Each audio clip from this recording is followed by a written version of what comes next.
Hello and welcome back to Dial H for Heroclix. I'm your host, Kalder and Simeon. This episode, we're going to continue our Deadpool Weapon X set review with the super rares and chases, and we may even just get to the legacy cards. This is episode 519. Howdy, howdy. Let's get rowdy. So if you're looking for emotional satisfaction, my advice to you is seek professional Heroclix help.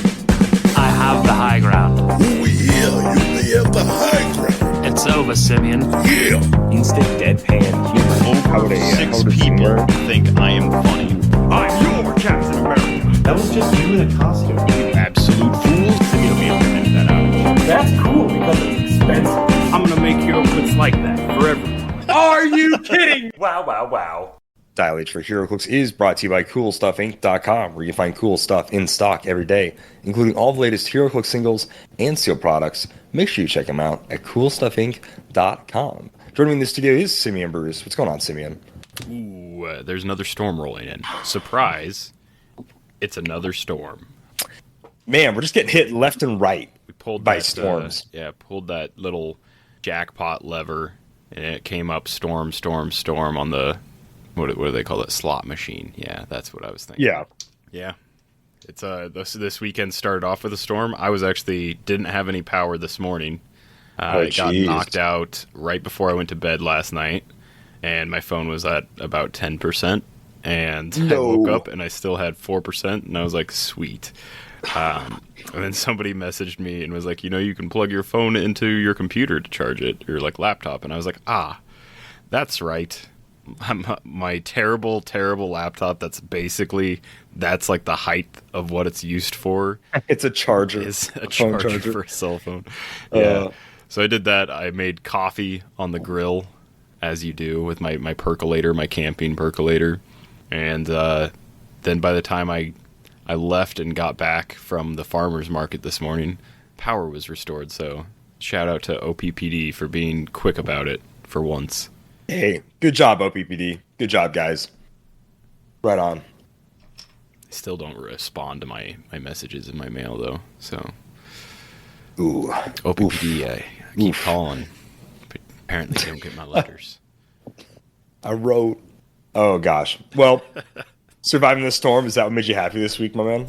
Yeah, it's just, it's nice to have, like, things like that to focus on. Not that it wasn't, like, survival, but, things like, I want coffee. It's going to, instead of just, like, setting my coffee maker and it being done in 10 minutes, it's, like, an hour-long process to, like, get the grill going, get the percolator on it, make sure the flames are under, like, it's a longer process.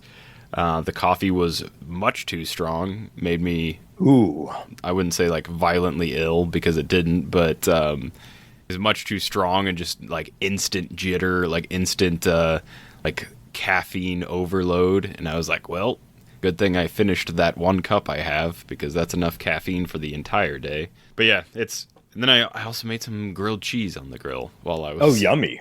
Nice. making coffee. So that's a good breakfast, I guess. I don't know. I was going to say breakfast sandwich, but it's just a sandwich for breakfast.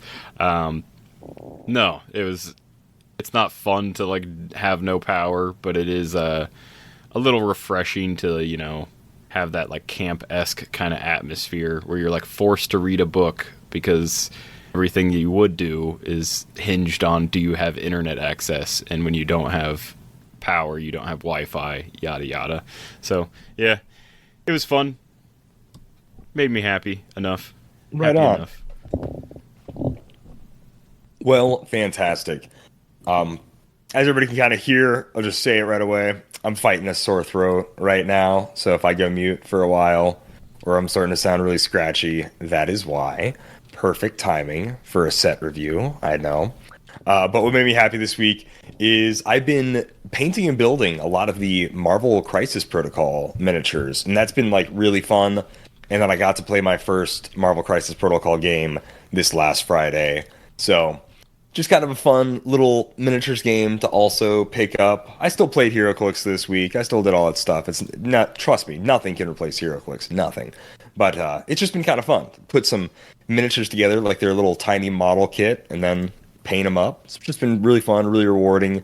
The way characters act in that game are obviously different than how they act in Heroclix, but there's a lot of similarities that make it easier to learn other games like it, because ultimately it is still just kind of like a miniatures game, moving with superheroes and stuff. A lot of their superpowers work similarly to ours, but some don't, and some mechanics are totally different. So it's really interesting. It's really fun. So playing some Marvel Crisis Protocol after wanting to get into it for a few years, but just never actually taking the plunge, but finally seeing the models at Adepticon, I was like, I'm going to do it. So it's been really fun.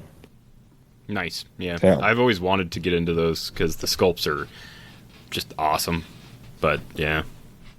I will say I was a little disappointed in the sculpts. Like, they look really good and I really like the poses, but they're about the same size as Heroclix. I was hoping like some of the bigger, like the normal size characters, you know, if I put Nick Fury next to a Hydra agent, like a Nick Fury from Crisis Protocol, Hydra agent from Heroclix, they're going to be about the same size, I've noticed. Their bigger figures are bigger, though. So, like Hulk, Juggernaut, characters that are just, you know, big. They are a lot bigger, which is kind of cool. The Sentinels are probably the same size as, like, the old Sentinels. Not like the XDPS ones, but the Days of Future Past ones. So, I was hoping for, like, $40 for 2 figures that the sculpts would be a lot bigger. And they're not, which is a bit of a bummer, but they still look really cool, and they're in some pretty fun poses. But without further ado, let's just jump into it. Let's go ahead and continue our Deadpool Weapon X set review with the super rares.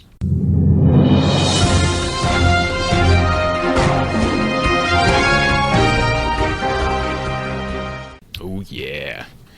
And we're screaming back into the super rares. With Banshee. So Banshee starts off the super rares 047A. That's right. There's a B to him. This Banshee has the police team ability and the X-Men team ability. He's got Generation X, Horseman, X-Men, Detective, and Police keywords. He has a single trait that is Sonic Scream, and that's gives him Force Blast, period. So just always knockback, always has the option to power action knockback. And then he has a special attack power, his whole dial, that is Acoustikinesis, which just seems like, what are we doing, guys? Do we have to science up every mutant ability? Like Cyclops is going to get like kinetic eye portal anesis. I don't know. But anyhow, that gives him free. Choose one until the end of your next turn, or choose one until your next turn. Improved targeting. Destroys blocking, sees through hindering, and sees through characters. And Pulse Wave is the other option. So you can either Pulse Wave or you can target through a bunch of stuff, which is pretty good. He's got that his whole dial. Top dial, he is running shot with flight. He has 3 damage with leadership, and he's got an 18 defense with energy shield deflection. So from a distance, he's a 20. He's got 6 range, 1 lightning bolt. For 50 points, I think he's fairly solid and sealed. It kind of depends on like the maps that you're playing on stuff. He also just, his whole dial has improved targeting, shoots out of adjacency, which is funny because, I mean, I guess you could outwit his special attack power, but Pulse Wave also gives improved targeting, shoots out of adjacency. But this at least lets him, you know, run up to somebody, base them if you really need to do that.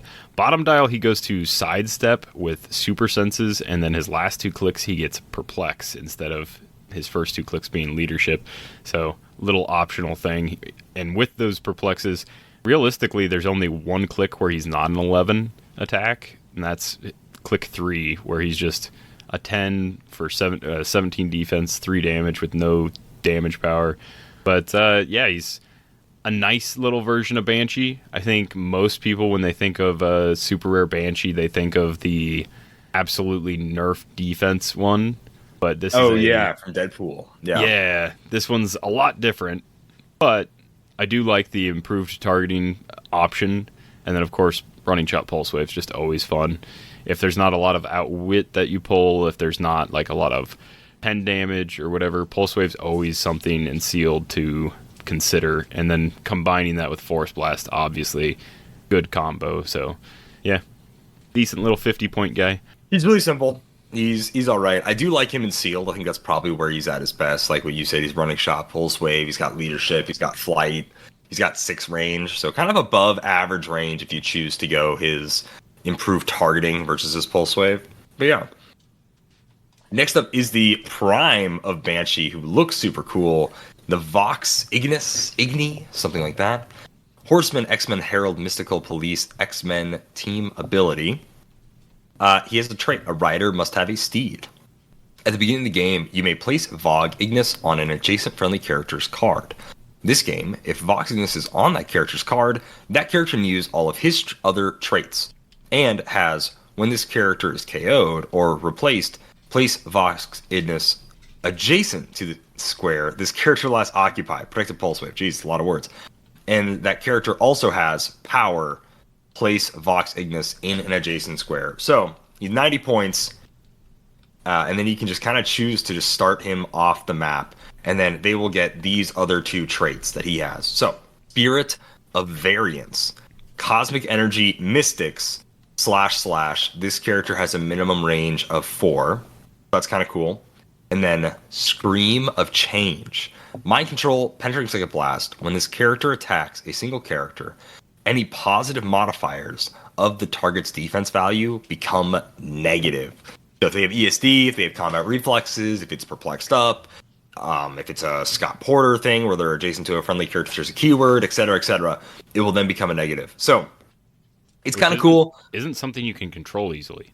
Like no, you can control perplexes and stuff, but yeah, if like you just had like Banshee, the non-prime has ESD, he just gets a -2. Like, and that's tough. Yeah, you it's can't really outwit tough. your own characters. Like you can't. Yeah. So what's his dial looking like? So for 90 points, he himself has 6 range, 2 targets. Like I said, all those other traits he also can use. So he has Cosmic Energy, he's got Mystics, he's got Pensai, he's got Mind Control. He's got Running Shot for 2 clicks, Sidestep for 2 clicks, and then it rotates just like that until click number 8. He's got a full dial of Perplex, except for his very last click. He has 3 damage his entire dial, he's got 8 speed his entire dial, he's got an 11 attack his entire dial, and that, you guessed it, an 18 defense his entire dial. He's got 2 clicks invincible, 2 of invulnerability, and the last 4 are super senses, and he has improved targeting characters and hindering terrain.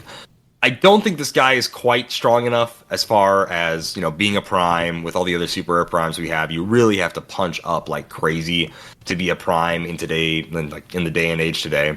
But I think it's a really fun effect. I think it's pretty cool. I never knew about Banshee becoming a Ghost Rider host. That's kind of neat. But starting kind of quote unquote like 90 points down and then just placing him on somebody else. I don't know if I'm in love with that. It's unique, but I don't know if I really like it. It's too much for the 2 traits. Like giving someone Cosmic Energy and Mystics and then minimum 4 range. That's way too much for 90. Also like Mind Control, Penetrating Psychic Blast. There's cool stuff that like you give them, but that's way too much for 90 because that's almost 1/3 of your build. But what I do really like is when this character is KO'd or place Vox Ignis adjacent to the square this character last occupied. So if you were running like Masters of Evil and you sideline him and then you swap out after like doing some sort of alpha or something, he's being placed but like hasn't moved, so he can then still take like an action. That's interesting enough for me. I don't know what all he's doing, but he definitely is like a weirdly niche piece. Does a lot of things that most characters don't do, but also 90 points is a big ask in this economy, in this clicksonomy. Next up, we've got Maverick, 048. He has Weapon X, X-Men, Assassin, Soldier, and Spy keywords. He has the Team Player team ability, and he has a single trait that is Energy Absorption, Force Blast, // When Maverick takes damage or is knocked back, after resolutions, heal him 1 click.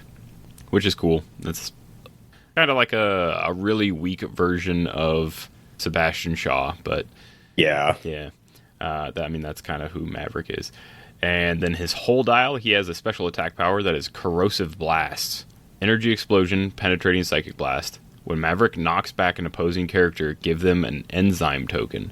Opposing characters with 1 or more enzyme tokens have When this character would heal, instead deal them 1 damage for each enzyme token they have. And power, remove all enzyme tokens from this character. Protected outwit. So this is something where, similar to Vox Ignis's trait, where any like positive modifiers become negative, healing is sometimes not optional. So if it's a character that has like a symbiote equipped, or they just have traded steal energy, or like one of those things, there's like a lot of instances where something happens after resolutions, you like heal. Instead of healing, taking a damage is kind of crazy. It's not penetrating damage, it's not like unavoidable, it's just 1 damage. So if they have a reducer, they would still reduce it. And then it does take a power action to remove that token. So there's a lot of like interesting stuff with this attack power.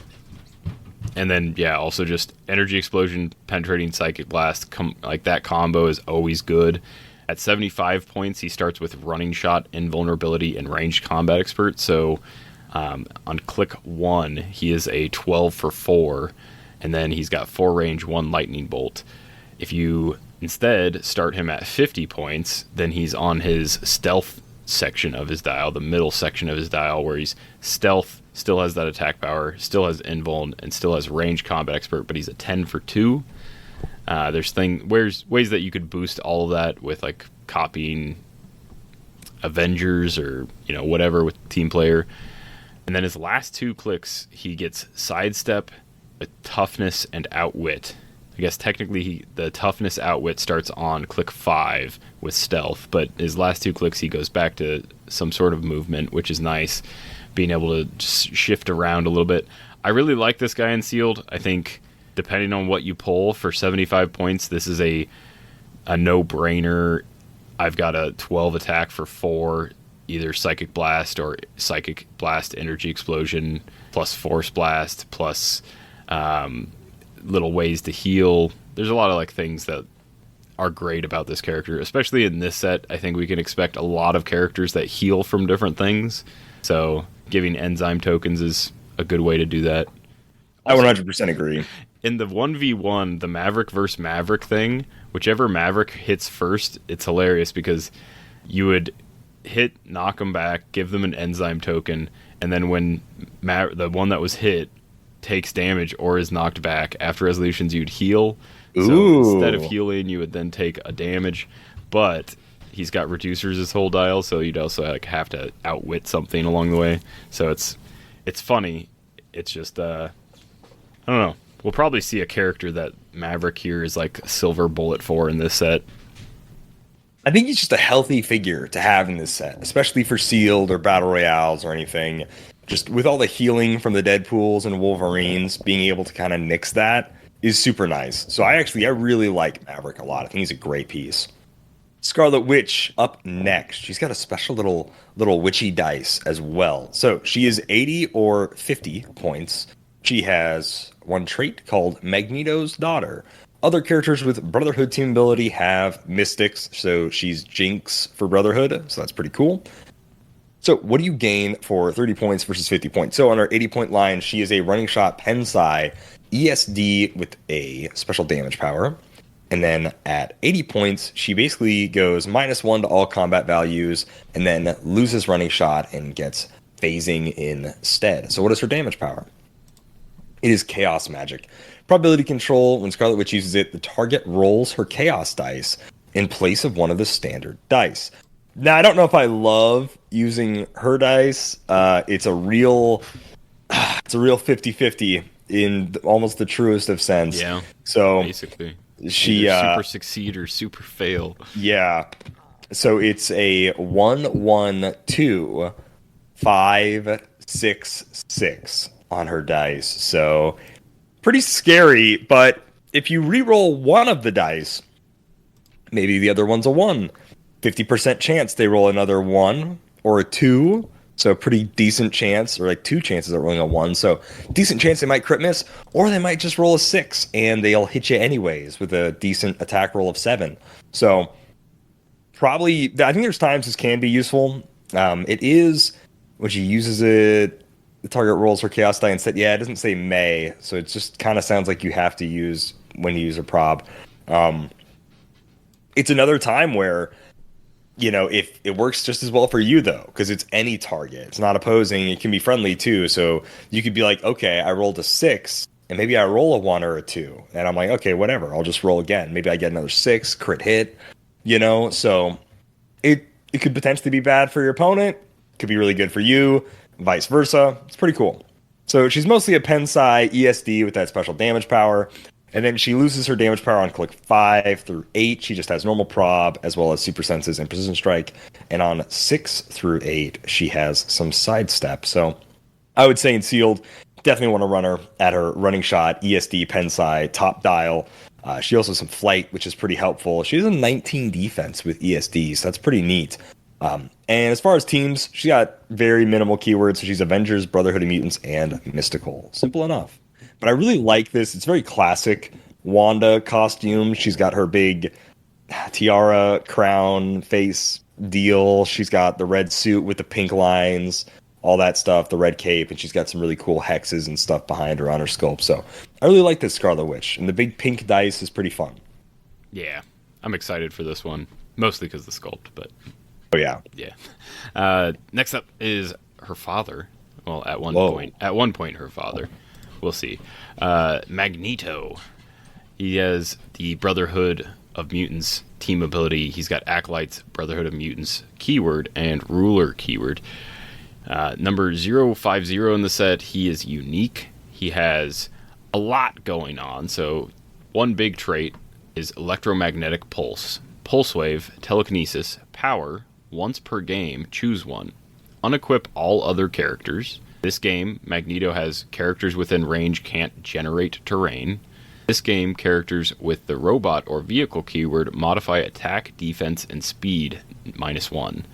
So no matter what you pick, the once per game thing that you pick, it's going to be a fairly big deal.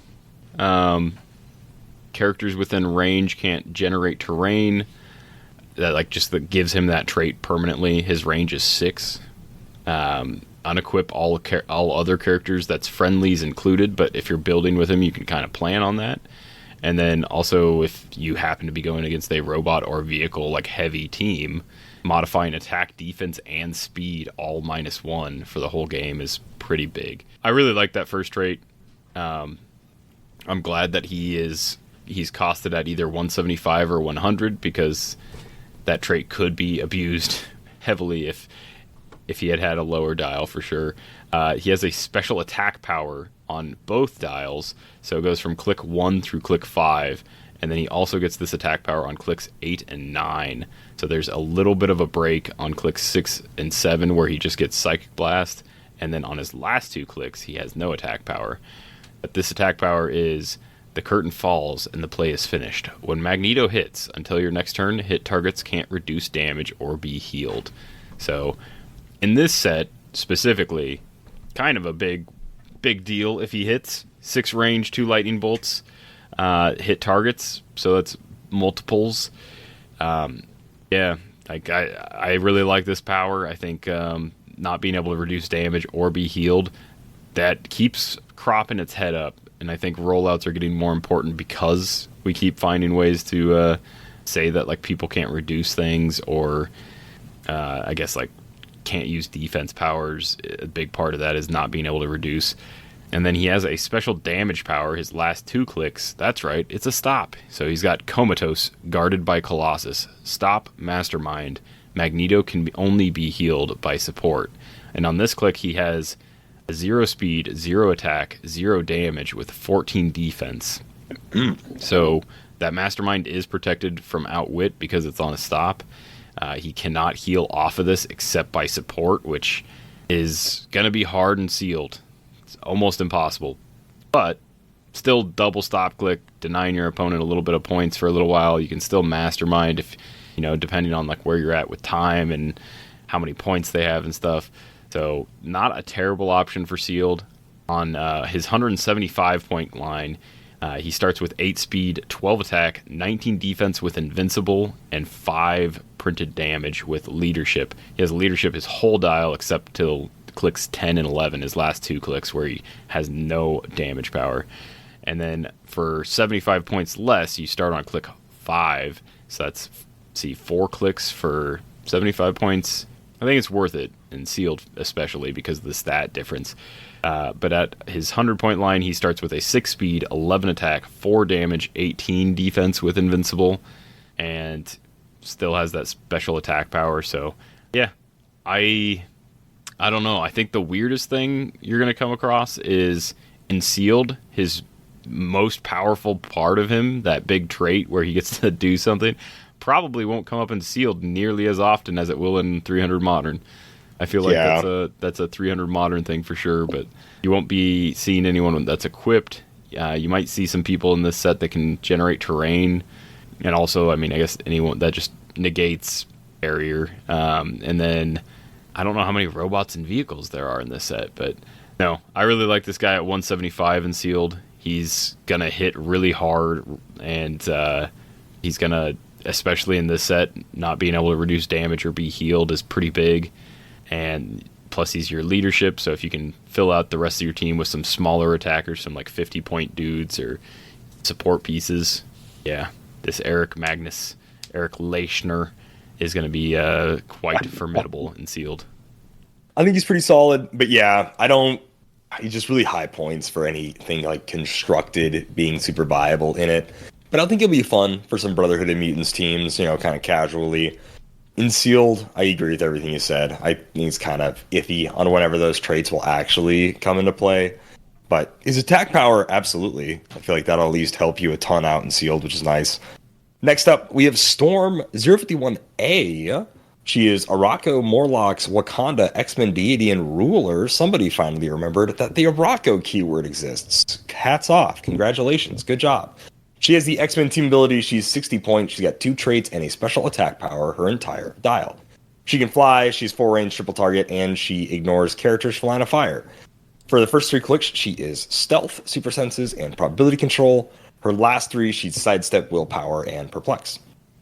Her first trait is I am the Storm. 3. If Storm began your turn on the map, replace her with another character with this trait on the same click number. Ooh, a little shifting focus action. Very cool. Well, we'll get to her in a second. Her second trait is Ice and Cold to freeze you. Incapacitate and Barrier. Opposing characters adjacent to blocking terrain markers can't reduce damage below 1. That doesn't say her blocking terrain markers. It's just any blocking terrain at all, so that's really cool. Her attack power is Frozen to the Marrow. Ouch. Poison, when she uses it, she may treat opposing characters with 2 action tokens within range and line of fire as adjacent to her. And like I said, she ignores characters, and she has a 4 range. Pretty simple. No movement attack. Really hurts. I don't know why they don't like giving Storm running shot for some reason. It's tough. There's so many Storms that have starting stealth. It's really annoying. I feel like I wish she at least started with, sidestep, because she has stealth when she already has super senses, and she already has prob. She's already at her most defensive. Give her some sidestep, and then, I don't know, have her roll on to stealth or never even give her stealth. I'd honestly, I prefer she didn't have it at all, so that way she could have a little bit more movement attack. Sidestep top dial would really help with her barrier. It's fine. The idea that you can, shift into her when you're in the other one at the very least, maybe that'll solve all the problems. I haven't looked at her yet.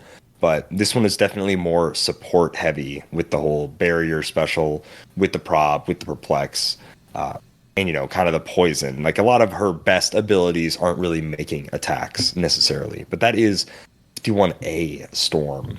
After watching X-Men 97 with the Storm episode where she somehow transmogrifies her clothing into her outfit, I did not understand that at all. I get that everybody was doing the outfit change, but what is this? Is this a new power that she picked? She controls the weather to the extent where it can weave microfabrics together. But no, from that episode, she showed off some. I mean, I think in the comics it's been said that she's an Omega level mutant, but in that episode specifically, she definitely showed off some Omega level abilities. So. All right, now we have 051B Storm. This one has all the same keywords. So Araco, Morlock's Wakanda, X-Men deity ruler. She has the X-Men team ability. She has the I Am the Storm trait, which is the same one. If this storm began, turn on the map, replace her with another character with this trait on the same click number. She has another trait that is wind to move you where I wish.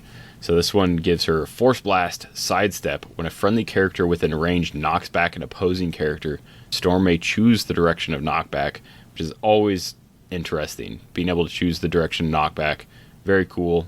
It's only 3 squares most of the time, but still. She has, instead of improved targeting characters, she has improved targeting through Elevated. Instead of having multi-target, she's only got a single target, but 5 range. She starts with Running Shot. She's got Running Shot her whole dial.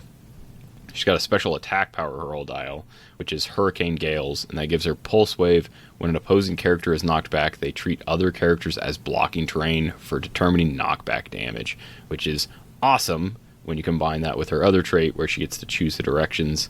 So, very good, very cool. And then top dial, she has that attack power. She has ESD with a 17, and then she has 3 damage with Range Combat Expert. So she's going to be a 12 for 4, but circumstantially doing Pulse Wave, knocking people in a direction that you want to, is going to be better in a lot of circumstances, I think. Maybe not always, but definitely something to look out for. And then she has all that power set until click 4, where she still has Running Shot, still has that attack power, but instead of ESD, she gets Super Senses, and instead of Range Combat Expert, she gets Enhancement for her last 3 clicks. But I really like this version. I think there's definitely reasons why you would switch between them, but I think this version, especially having a 12 attack Pulse Wave, knock people back, choose the direction of knockback, all that, characters can be considered blocking terrain when they get knocked back. There's a lot of reasons why this is the more attack heavy version, I think. I love it. So everything I was just complaining about, beautiful, solved. Start with this Storm. She's got Sidestep and she has Running Shot. She's an insanely good Pulse Wave attacker. She's solved the knockback into other characters. Haha, just kidding. Now it is blocking terrain, so it's damage. Boom, gotcha. I love this. So now it's you start this Storm, she Running Shot, Pulse Waves, messes up a team, shift into the other one. Maybe she's in Stealth. Now she has Super Senses. Now she has Prob. Stealth, perfect. I love it. Prob, yeah. Yeah, definitely. So, definitely a defense heavy one. Yeah. And then... Yeah, definitely the 2 Storms here in tandem. Moi, Chef's Kiss, good stuff. I like this. Storm kind of does make sense as a shifting focus character. One is Ice, one is Wind. We honestly could probably have a few more Storms that are I definitely think rain or lightning, stuff like that. Big old lightning blast, which the Hurricane Gales with the Pulse Wave kind of works like that. But you could also just have one that's a printed 4 energy explosion, Pensai, something. Yeah, Pensai. Yeah, exactly. For the lightning aspect. Yeah, maybe they'll revisit Storm with the I Am the Storm trait. Next up, we have Gambit. This is the first figure we ever saw from the set, so 052, how cheeky. Excalibur, Horseman, Marauders, X-Men, and Assassin. He has Wild Card and X-Men. He's got 2 traits. He's 55 points. He's improved targeting, shoot while based, and then he has 5 range, 2 targets. He's a special speed and defense power his first 3 clicks, as well as precision strike and probability control. And on his last 2 clicks, he has sidestep, toughness, and empower. His first trait is pick a card. At the beginning of your turn, you may roll Gambit's card dice, and on the result of his card, removing any other card dice if there was any. If a Joker is rolled, turn it to any other result. Gambit can use the effect matching the result of his card die that is on his card. So, a diamond will give him +1 attack and energy explosion. A heart will give him steel energy, but with all attacks. A club will give him giant reach 5 quake, and a spade will give him modify range +1 and penetrating psychic blast. That's pretty cool. The dice goes diamond, heart, club, spade, joker, joker. So we got 2 wilds in there, which is really helpful. His second trait is maybe I've got a card up my sleeve, stealth and force blast, as free, but only to target an adjacent character. So that's pretty cool. And then you learn a thing or two in the Bayou. This is a special speed power. Leap Climb. When Gambit is given a move action and moves 5 squares or less, after resolutions, he may make an attack. So he's got pseudo double running shot charge with Leap Climb, so that's really good. And then his defense is Cajun Charm, which is going to give Gambit super senses and toughness. I love this style. I really like it. We mentioned earlier, like weeks and weeks ago, about this Gambit, and I really enjoy him. I think the dice is really cool for a pseudo pick a power ability, as well as he's just got a lot of fun abilities. The Force Blast with the Concussive Blast and stuff that he does when he charges up a card for free is really fun. The stealth makes sense, for Gambit. He's a stealthy boy, he's a little thieves guildy boy. But yeah, so I like this Gambit. He's cool. Also a character that I just caught up on X-Men 97. And or I don't know if I caught up, but I caught up to like enough of X-Men 97. Probably one of like the coolest Gambit episodes I've ever seen. Oh, absolutely. I did not expect them to give Gambit that much credit. It was nice to see a character that's really cool power set, really interesting, finally get some like justice in the entertainment department of media. Next up is someone who likewise recently, a little bit further back, I guess, got some justice in the entertainment field. Domino. I guess, I don't know, that's fair to say, right? She was probably the most entertaining part, one of the more entertaining parts of the second Deadpool 2? Yeah, absolutely. So she has 6-pack, X-Force, X-Men, Assassin, Marksman, Soldier, and Spy keywords, loaded with keywords. She has the X-Men team ability. She's at number 053A in the set. And then she has a Hot Shots trait that is Fearless Leader.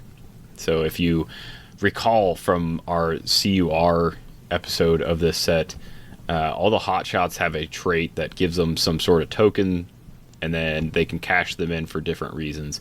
Domino's here is leadership. When Domino uses it and succeeds, after resolutions, choose up to 2 friendly characters with a Hot Shots trait, and they each give themselves a Hot Shots token. Friendly characters with the Hot Shots trait have, when this character would roll a single d6, they may remove a Hot Shots token to roll the Domino die instead of a standard d6. What is the Domino die, you may ask? The Domino die has a 1, a 2, and then where a 3 would be, it's got a 5. Where a 4 would be, it's got a 6. Where a 5 would be, it's got a 6. And where a 6 would be, it's got a 6. So in most circumstances where a 5 or 6 would succeed, 4 out of 6 times you're succeeding with this die. There's only 2 chances of having a failure with this die in most D6 roll, like single D6 rolls in Heroclix. But this also counts for like blades. What a great blades option for like instant 5, instant 6. Obviously there's a chance you're going to roll the 1 or 2, but it's very minimalized with this like very heavy top end die. But we already talked about this a few episodes back when this character was first revealed. I love the fact that once you hit leadership, Domino can give herself a Hot Shots token, use that to basically almost auto succeed her leadership to continue to like pump out Hot Shot tokens, because it's up to 2 friendly characters with the Hot Shots trait, so she can give 1 to herself because she's friendly with a Hot Shots trait, and then she can just pick anyone else, and then she can remove her token to do that all over again with only 33% chance of failing? Yeah, something around there, 33.3. But anyhow, getting on to the rest of her dial. Full dial of stealth. No attack power her whole dial, except for click 6, her very last click, where she has a 10 attack with Steel Energy, and then she has a special damage power her whole dial and a special defense power her whole dial. So her defense power is just lucky, I guess. Super senses, but succeeds on a 4 through 6. So doesn't even need to succeed on a 4 through 6 if she's using her die, but it does help to not need the die roll, the special die roll to remove a Hot Shot token. So, yeah, a 50-50, or if you want, a 66% chance if you use her die. And then her special damage power is probability control. So it's stacking the deck. Probability control, // when Domino makes a ranged attack, one of the D6s rolled may be her Domino die instead of a standard D6. So that's just not gonna like always hit, but that is, I would say, more often than not, that's gonna be a minimum 6 roll, a minimum 7 roll kind of thing. And then you combine that with probability control, and there's a good chance that she's always hitting when making a range attack. She is only 5 range, 1 lightning bolt. She is just stealth, but, you know, motorcycles exist. She's got the marksman keyword, so equipping her with arrows is somewhat decent of an option. Luckily, she's unique, so you can't, like, really triple down on something, like, crazy. Because for 50 points, I think if you had more than one domino here, you could get kind of crazy with the hotshot tokens and with her die rolls.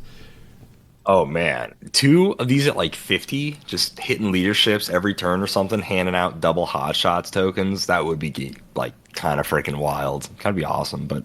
Yeah, it's probably a good thing she's unique. I like that she has a black and white dial as well. Like, that's fun for, like, Domino. Yeah, I think she just complements the rest of the team really, really well. Do you just want to talk about the Prime version too, Simeon? Might as well, because it's kind of feeds into each other. So the Prime version, 53B, starts with Cosmic Energy and X-Men team ability. Same keywords, 6-pack, X-Force, Assassin, but gets Cosmic, Deity, included in there, and Soldier and Spy to round it out. So this one has activating the Creation Constellation. This is sideline active. When a friendly 053A Domino would be KO'd, you may instead replace her with Domino, this Domino, on click 5. So click 5 is the last click on this dial. We'll get into it, but it's a very decent click. I'll get into the first 2 clicks. So for 70 points, you have 5 range, 2 lightning bolts. On click 1 and 2, you have running shot, precision strike, super senses, and a special damage power that's the whole dial. That damage power is walking cold streak. When an opposing character within range would roll a single d6, Domino may roll a d6. If she does, she may replace the opposing character's roll with hers. So it just gives you a chance to like roll bad for them, roll good for them. I mean, whichever way it like helps you, I guess. You can choose to roll a d6, and then also you may roll the d6 and you may replace it, so you don't have to do either. It does give you the option, which is cool. And then on click 3, so on click 3, she gets interesting. So she's just running shot, precision strike, 2 targets, 5 range. But on click 3, she hits her first stop click. So she gets a special defense power that is Celestial Body, and that gives her stop, super senses, but succeeds on a 4 through 6. So it's got double protected outwit because power cosmic, and then also stop click. Protected pulse wave as well because of stop. So a definitive like 50-50 for the most part, I guess, barring precision strike and certain game effects. And then she continues to have that same special stop click power for the next 3 clicks. So from click 3 to click 5, she has 3 clicks in a row of that stop power. And then along with that, she has a special attack power for those last 3 clicks, and that is Celestial Shot. Penetrating Psychic Blast. When Domino hits, after resolutions, roll a d6. On a 1 through 3, give each hit character an action token, which solid. Like, for something that normally would be kind of a failure, giving a hit character an action token's not bad. On a 4 through 5, you deal each hit character 1 unavoidable damage, which is... Unavoidable damage doesn't come up much, but it's nice when it does, because that gets through some things pretty easily. Actually, everything, I think, pretty easily. And then if you manage to roll a 6, you make an attack targeting a character Domino hit this turn. So it gives her a 6, essentially gives her like some sort of weird range flurry possibility. And with multi-targets, you could potentially, if you got insane Domino luck and you just kept rolling a 6 for this Celestial Shot, you could take out a whole team if you were like positioned correctly, because you could double target, like just like you could keep shifting the multiple targets while keeping one of them a character that she originally attacked or attacked at one point in the turn. So that's an interesting like little thing. I don't think it's ever going to happen, but it would be interesting to see. But yeah, on click 3, being a 13 for 4, 19 defense, 8 speed running shot, She comes in on click 5 with that sideline active trait where she's an 11 for 3. Still has that stop click, still has that penetrating psychic blast power with the d6 roll, and then she still has that walking cold streak where she can roll a d6 to maybe make someone fail like a shape change or a super senses or whatever. They do have to be within range, but it doesn't say line of fire, so yeah, just if they're within range, she gets to mess with them. I think it's a great figure if you're already playing the hot shots or if you're already playing the super rare domino and you also have the prime. It's obviously an easy inclusion, but I kind of like it at just playing at main force for 70. Like, your opponent really does not want to get it to click 3, but also, I like it a lot too. I think you're just not gonna want to. You're just gonna not want to kill this piece, or you're gonna have to have like a plan to try to get rid of her in one turn, which is gonna be pretty tough with triple stop, 50-50 senses. But there's ways to make it happen, but it's just like, okay, if I finally decide to deal domino damage like ever, I gotta at least get her on click 4, because she can't just be rolling around on click 3 the rest of the game. That's just insane. So yeah, like, I really like this piece. I think it's fun. I think it'll be cool to try to build with whether it is on the sideline, but I like the idea of main forcing it a lot. Yeah, for sure. Next up, we have Patch. It's been a while since we talked about a Wolverine, a James Howlett, and here we are. Weapon X, Martial Artist, and Spy are his only keywords. He is 60 or 40. He does have his special speed power on both clicks, but what you gain with the extra 20 points is going to be +1 to all stats, as well as starting with Shape Change instead of Battle Fury. Otherwise, he has a speed power, blades, and toughness. He has his entire dial, except for his last 3 clicks, where he goes to Flurry and Regen with Battle Fury. So it's kind of an interesting little power set here. So, first trait is the big guy can get us in. Free, once per game, choose a square within 3 squares of Patch. Patch can use Quake as free as if he occupied that square. After resolutions, destroy all blocking terrain within 2 squares of the chosen square. So that's pretty cool. It's like Mr. Fix-It. Going in there, bashing, just destroying everything, free Quake.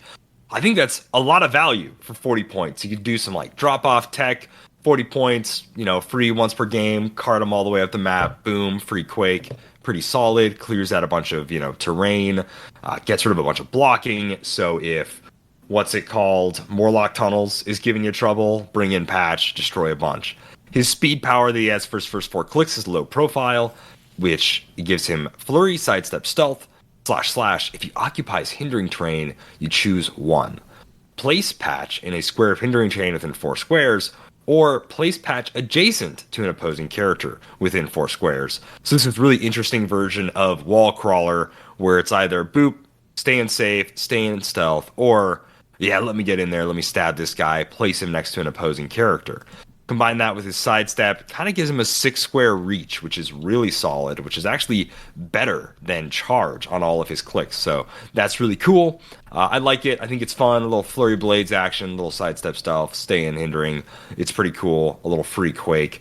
I think it kind of depends what you want to play this. If you have the points, sure, play it at 60, give him a little bit more life, shape change, etc. Or you can play him at 40. He is really easy to KO if you can see through stealth and everything, and you can just shoot him. He is just a 17 toughness at 40 points, so there's that. He can be outwitted. You could outwit his Quake and stuff like that to kind of like stop some things. So it's by no means the world's greatest figure, but I think he's really fun. I think he's really cool. I like the thematicness of him bringing in Mr. Fix-It, wrecking some stuff, and then him just kind of being stealthy around Madripoor or whatever and just kind of teleporting from hindering, or once he finally has a target in his sights, he goes after them. So I think it's a fun piece. We don't have the set has like quadrupled the amount of patches that exist or whatever, which is kind of fun, but I think it's a fun piece. It's not crazy. I think it's pretty well balanced, but yeah, I like him. Yeah, I agree. I don't like him as much as the Chase, just because that's fair. Chase has got a really cool sculpt, and this one's just, I don't know. I never liked suit and bow tie Wolverine. This is thing. Like a cover issue one though, right? It's like Hulk is next to him, and he's just kind of standing there though, which is a bummer for a super rare sculpt, I gotta say. Just kind of sitting around, standing there. It's like, oh shoot. Yeah, for sure. Next up is number 055, Longshot.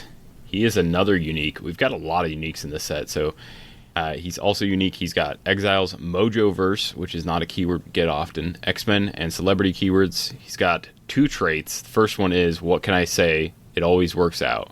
When Longshot makes an attack, if his attack is modified by +3, increase damage dealt by 1.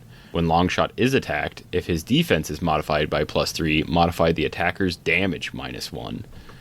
His other trait is Perplex. When Longshot uses it, he may instead roll the luck die and modify the chosen combat value by the result. So his luck die is a 1-1-1, 2-2, and then where the 6 would be, it's a 3. So it's not a standard D6 by any measure. You wouldn't want this for a normal roll, but this is Perplex, and when he uses it, he gets to roll the luck die, so he's modifying by this number, by this result. So the worst case scenario, it's just normal Perplex. Best case scenario, it's a +3 Perplex, which is pretty solid.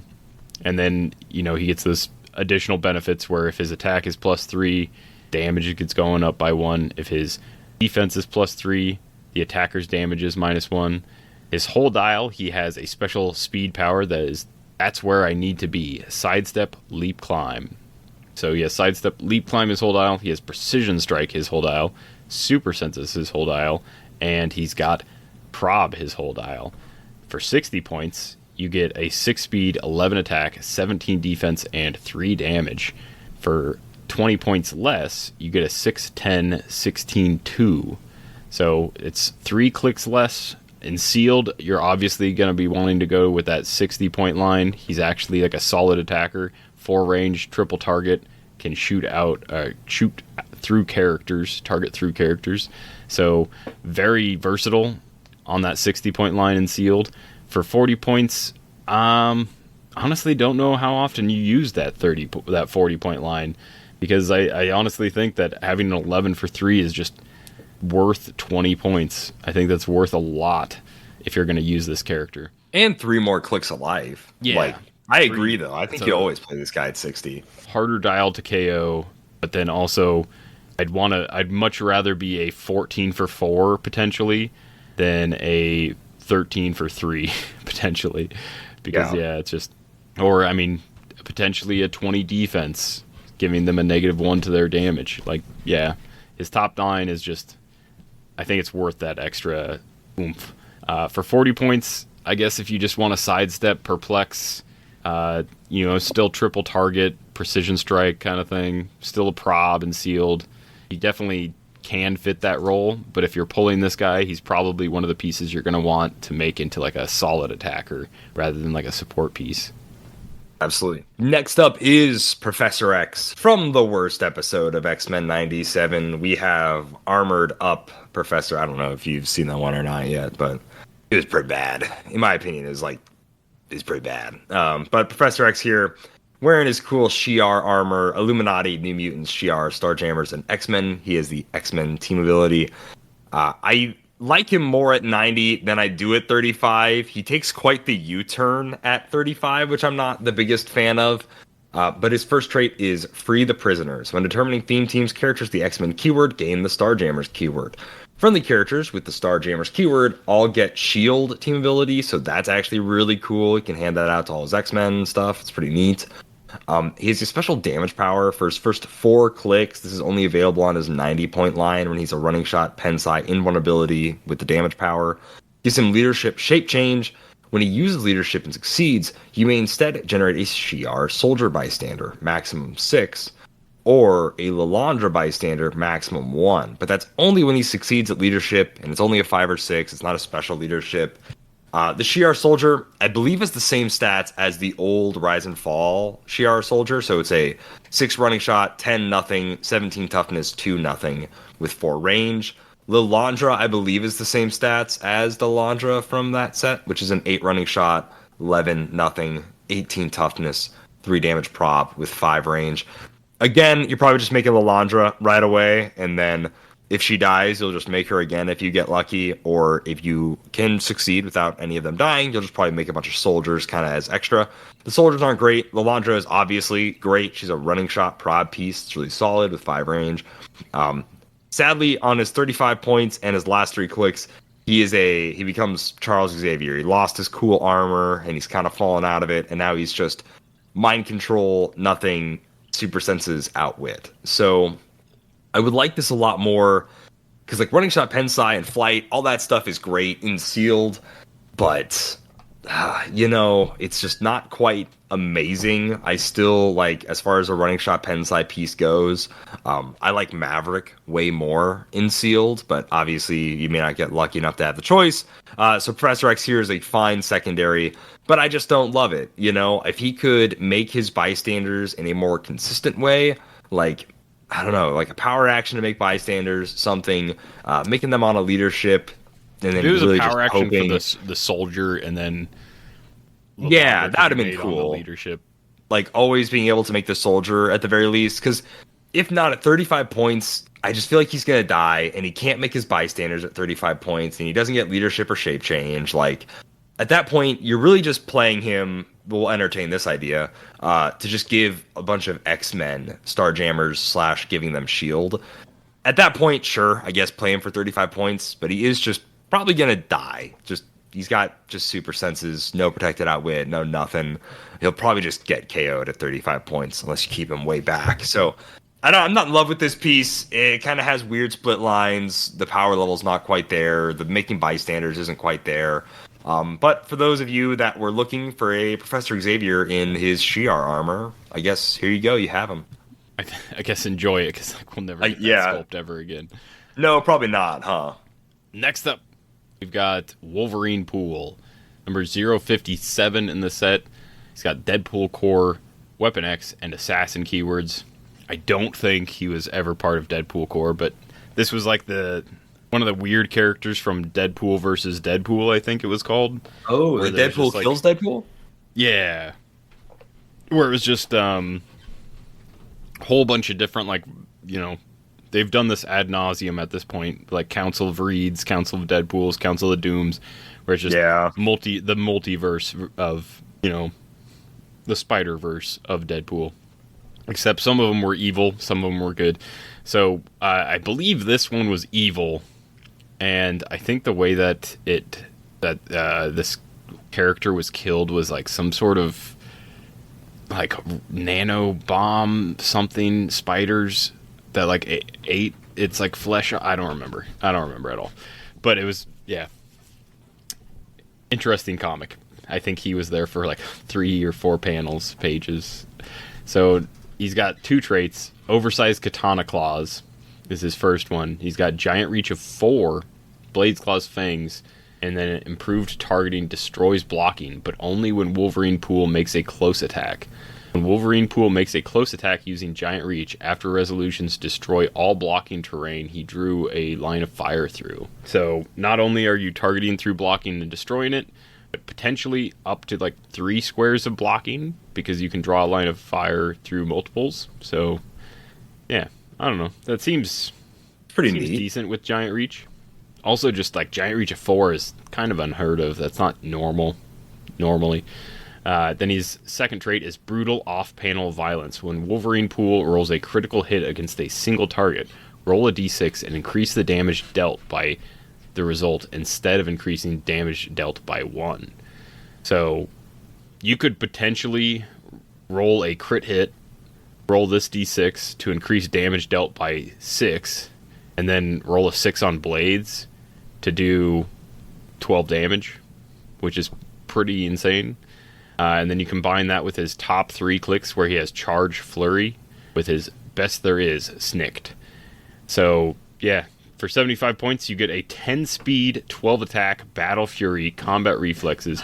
He's a 12, 18, 3, so a 20 defense for close, 3 damage with Battle Fury.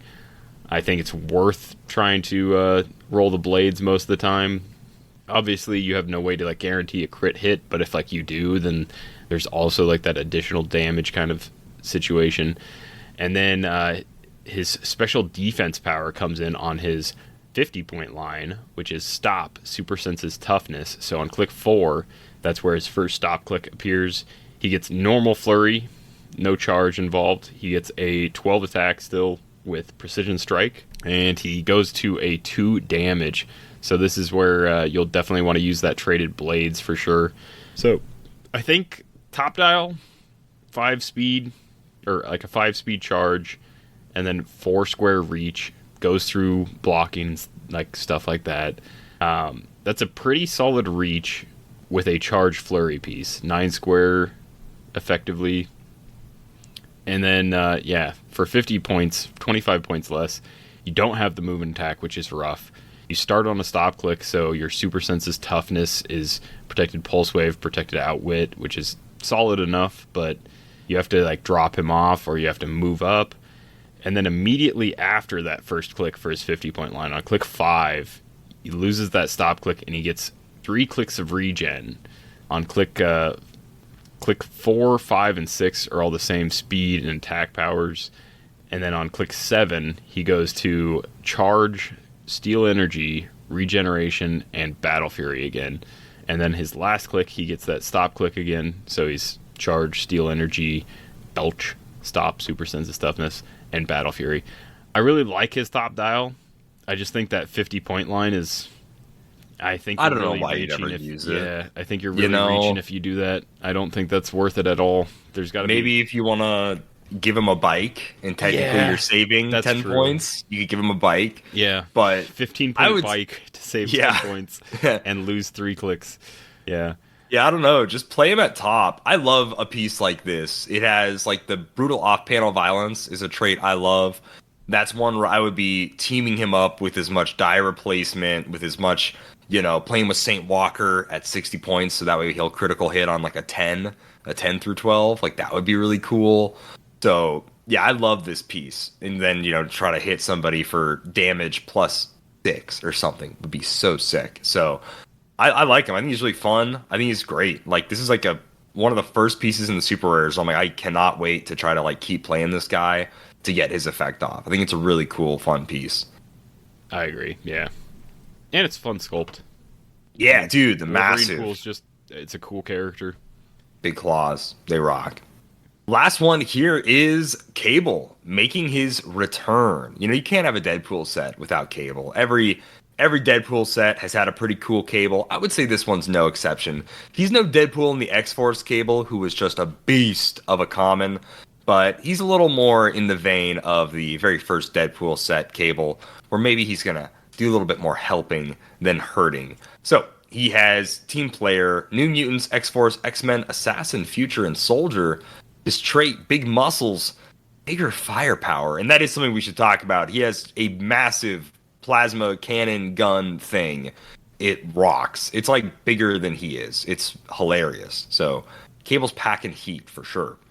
His trait says he may be assigned up to 2 equipment during force construction, and then Cable / Cable may be equipped with any number of equipment. So we'll kind of get into how to equip him more, but right away, just being able to automatically start with 2 is really solid. Kind of makes up for his lack of attack powers and defense powers, and really any defense that he has starting out. So he's 90 or 40 points.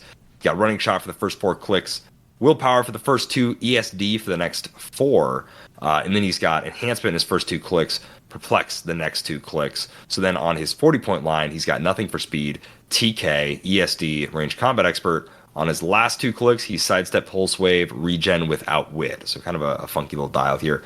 He has 5 range, 2 targets, and he can shoot out of adjacency. His second trait is molding the New Mutants into the future X-Force, or into the X-Force of the future.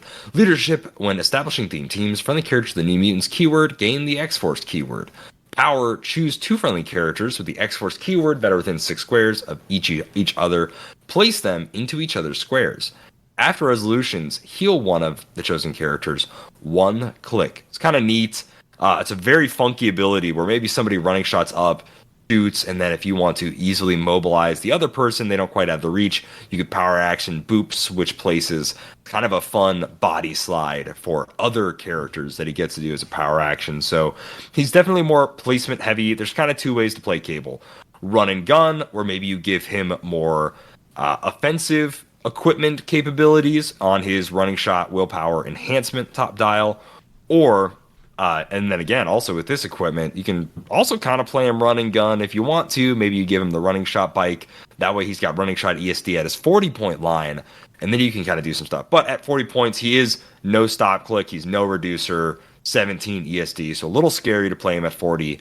At 90, at the very least, he's got 8 clicks. He's got just a deeper dial there, which is kind of nice. But again, you can have a ton of fun. This is also a character that I enjoy where like you can just have a ton of fun team building. But I do wish this Cable with big massive gun had like 12 attack, pen side, 4 damage, 5 damage, just nutso stats. I mean, it's like a massive, like a 14 it's huge. For 7 would have been fine for me. Like, why not? If you said like power action once per game, he's a 14 for 7. I'd be like, yeah, absolutely. It's like a Gundam mag rail cannon that is on his shoulder. Like, more accessories to a gun than will ever be used.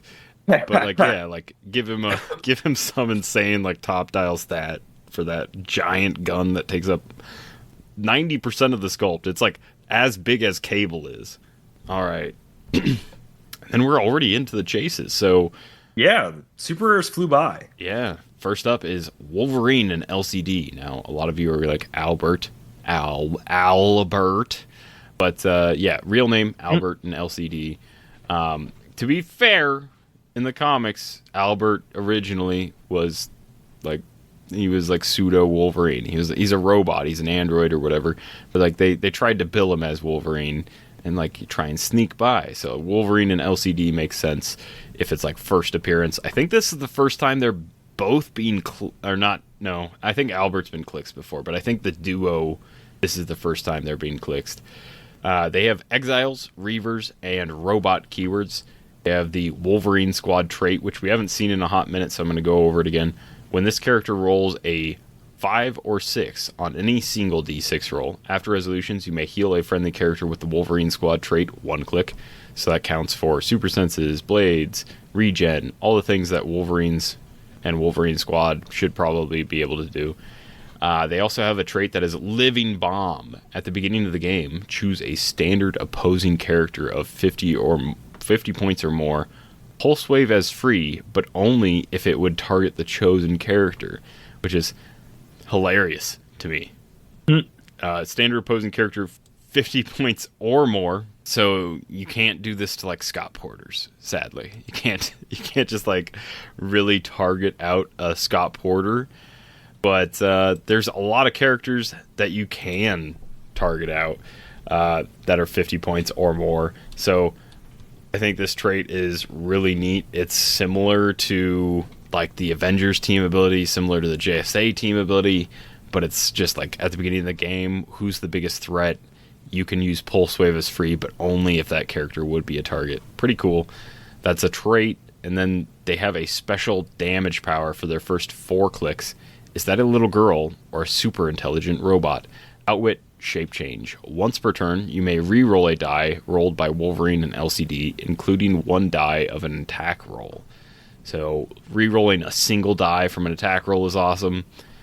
They're 90-point dial, so there's 0 range, 1 lightning bolt, no special combat symbols. So at the 90-point dial, it's 10 speed with charge, a 12 attack with blades, 19 invincible, 3 damage with that special damage power, and then they only go down stats on click 2 by defense, so it just goes down to an 18. For 15 points less, you lose 2 clicks, and you also lose move and attack. You go to just flurry blades, invincible, and that special damage power. Again, great damage power, but like this would have to be a difference of... This would have to be like 45 points for me to not want charge. I would have to be like, all right, I'll take the outwit shape change once per turn, reroll a die in the attack. But like, yeah, this is definitely, I'm either paying 90 points or I'm paying 75 and equipping them with a motorcycle. So I'm still paying 90.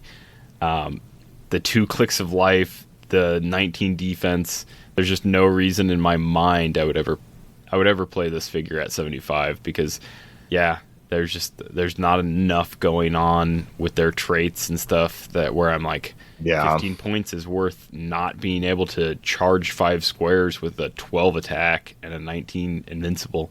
It's really good. The pulse wave is free, especially if I can pick somebody, I can close the TK up, close the gap, charge, hit them, pulse wave them as free. Like, there's so many good things about this character. It's really fun. I think it's going to be a great figure. I don't think it's competitive at 90 points. I don't think so. If think that's like a 50-point line, like a 50-point pulse wavy, bothersome line. 50 point, like click 6 maybe? Like, you still have movement attack, steal energy that doesn't heal you past like the starting line, but like, like worse dial overall, much shorter, but still for 50 points still had like the free pulse wave, still had like the Wolverine squad thing, and maybe still had like the special damage power. I guess I don't know. They are really funny though. I like the idea that if they're a living bomb, technically they should just blow up once and be done. But the fact that they can just keep pulse waving the exact same character over and over again, like they have some serious vendetta against that character, is hilarious. So it gets a lot of points for just being a great, really funny effect. But yeah, I think you always play them at 90, and then I think they're all right. But they're nothing crazy. They'll be fun to build around, but they're not nuts. Next up, we have the Phoenix Wolverine chase. This guy is 275 points. Phoenix Force, X-Men, Animal, Cosmic Future are his keywords. This is not a member of Wolverine Squad. He is just Wolverine, but not old man. Just young man, I guess, as quote-unquote young as Wolverine can be. And then Phoenix, so it's kind of interesting. 275 points. He has 11 clicks of life. There are 3 stop clicks on this dial. That's really cool. Well, let's just get into the first 2 traits. Passing of the Phoenix. Giant Reach 2. Poison, but deals damage even if Wolverine was moved or placed this turn. When Wolverine uses it, after resolutions, destroy all blocking terrain within 2 squares. So, just even if you don't, you'd always just say, poison, maybe no one's there, it doesn't matter. And then this guy can just never get barriered in. So that rocks. So he's just destroying stuff. So stop sign's not really going to be an issue for this guy. Mentioning stop sign, it should note this Wolverine can't fly, and then he only has improved movement, ignores characters as far as movement goes. So that is some things to be thinking about. Second trait is Rebirth and Rage. So like I said, he's Giant Reach 2. Keep that in mind. He's got Poison, the whole destroy blocking. Flurry. Regeneration as free, but only if Wolverine has taken damage from an opposing character since your last turn. // Wolverine increases the result of a single d6 rolls by +1 for each adjacent opposing character. So you definitely want to fight this guy from range. You don't want him getting all this free regen. Like I said, he's got an 11-click dial with a bunch of stop clicks. He's going to be hitting those. He's going to have time. He's probably going to free regen at least once, if not a couple of times on you. So it's pretty dang insane. His stop clicks, which are on click 3, 5, and 11, are this. Stop, but only the first time this click is revealed. So it doesn't get stop again for each one of them. So even if he does heal up past it, you'll blow by it, and then it'll stop on the next one that's never been revealed. So that is something to note. Impervious super senses. // When this click is first revealed, choose an opposing character within 3 squares and roll d6. Deal that character penetrating damage equal to half the result. So yeah, just for knocking him to stop, he's now dealing out free damage. This Wolverine has 2 targets. His first 5 clicks, he has Hypersonic. The last 6, he has Charge. First 5, Precision Strike. Last 6, Blades, Claws, Fangs. On the clicks that aren't stop clicks, first 5, so 1, 2, and 4, he has Invincible. And then 6 through 10 are Super Senses. And then his damage powers are 2 clicks of Battle Fury, 3 clicks of Exploit, and then the rest of his dial, he has Battle Fury. So I think as far as one-man armies go, I was honestly surprised that this guy did not win the Heroclix for Huntington seal. It's insane to me that it didn't. But as far as one-man army go, I think this dude is about as close to like perfect of a one-man army as you're going to get. His biggest lack is like not having range or anything. But when he's got super senses and impervious and modifies all his single d6 rolls by +1 for each adjacent opposing character, along with his super senses that he gets later in the dial or his blades rolls, that just seems insane to me. He's got flurry, which you want on a one-man army piece. He's 2 targets, so you want at least more than 1 target on a one-man army piece. That's great. He's got a little bit of giant reach, doesn't quite have full map reach, so that's a little against him. But he's got a ton of ways to do free damage, even when he's not able to attack. He's protected outwit. He's got stop clicks. I mean, about as close as you want for a viable one-man army. I think this guy is pretty much it, without like generating, bystanders or something. So I think it's really fun. He's also 275, which means you can equip him with something. So whatever that looks like, soul sword, something crazy, I don't know, up to you. There's all sorts of options, but he's got free damage. He's got the multi-attack. He's got the protected outwit. He's got the stop clicks. He's got the, removing action tokens of willpower. Pretty dang solid. And the sculpt is pretty cool. So, yeah, Phoenix Wolverine, he's pretty dang nutso, I think. Agreed, for sure. I think the sculpt's number one in my opinion, but then being able to like be 275 and probably almost crank out a win against some like 300-point teams. Not like super common, but definitely seems possible with this specific character, so I'd like to see it happen. Next up, this was one of the last editions that we saw. I think one of the last chases we saw pulled, if not the last. This is Weapon X. He's got team player and X-Men team abilities, which should not have X-Men because Weapon X was not part of X-Men. Blah, blah, blah. Also was not a team, like opposite of a team player for being. Oh honest. Yeah, this dude was killing everybody in sight. Yeah, literally just like if they were nearby, they were a target. He's another unique in the set, 061. He's got Alpha Flight, Exiles, Weapon X, X-Men, Animal, and Soldier keywords. He's got the Wolverine Squad trait, which again, they roll 5 or 6. Anyone with this trait can heal 1 click for a single d6 roll. 5, 6, single d6. Anyone with this trait can heal 1. He's got Uncaged Vengeance, Leap Climb, Willpower, free. If Weapon X was damaged since your last turn, roll a d6, move him up to the result, then deal 1 penetrating damage to each character he moved through, which is a crazy trait. Very interesting. Yeah. Leap Climb and Willpower traded, pretty solid. You combine that with his special speed power that he has on clicks 1, 2, 4, 5, 7, 8. He has Mutant, Monster, or Machine, Charge, Flurry, Protected Outwit. That happens to be his first 2 clicks of his 175-point line, first 2 clicks of his 75-point line, and the first 2 clicks of his 45-point line.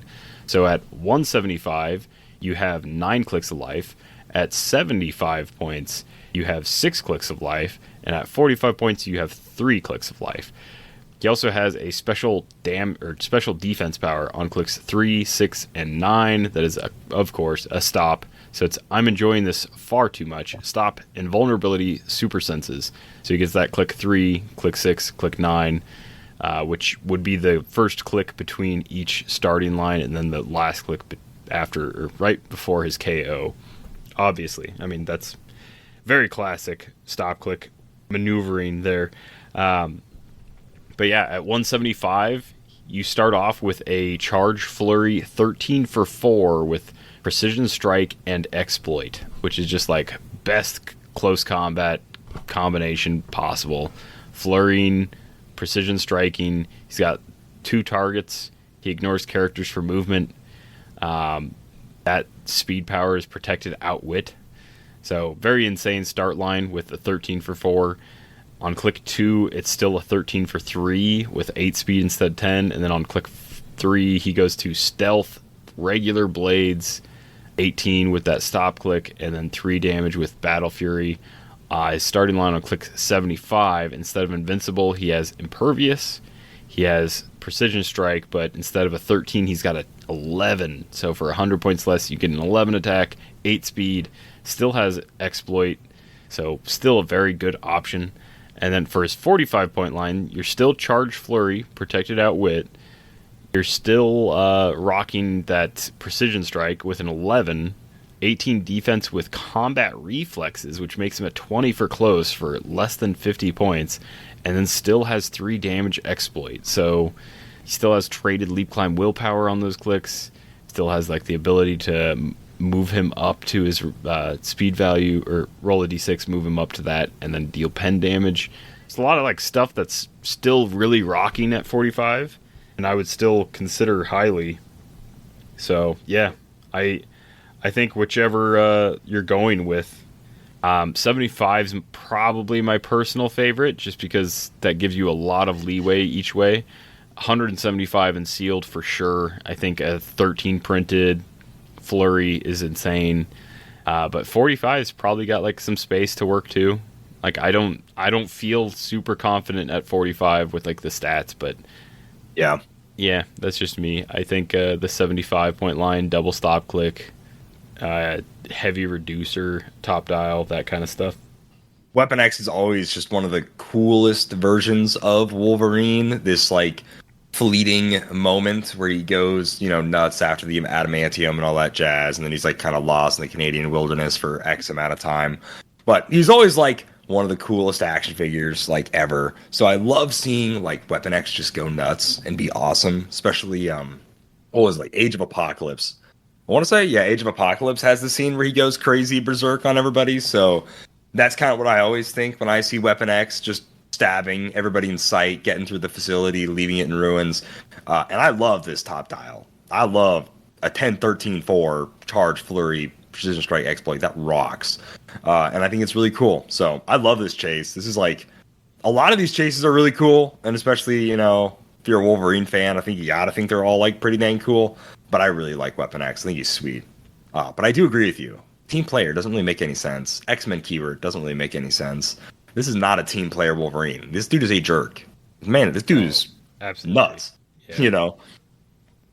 Next up, we have Zombie Wolverine. Oh, that kind of worked out really well, since I'm a zombie-loving guy.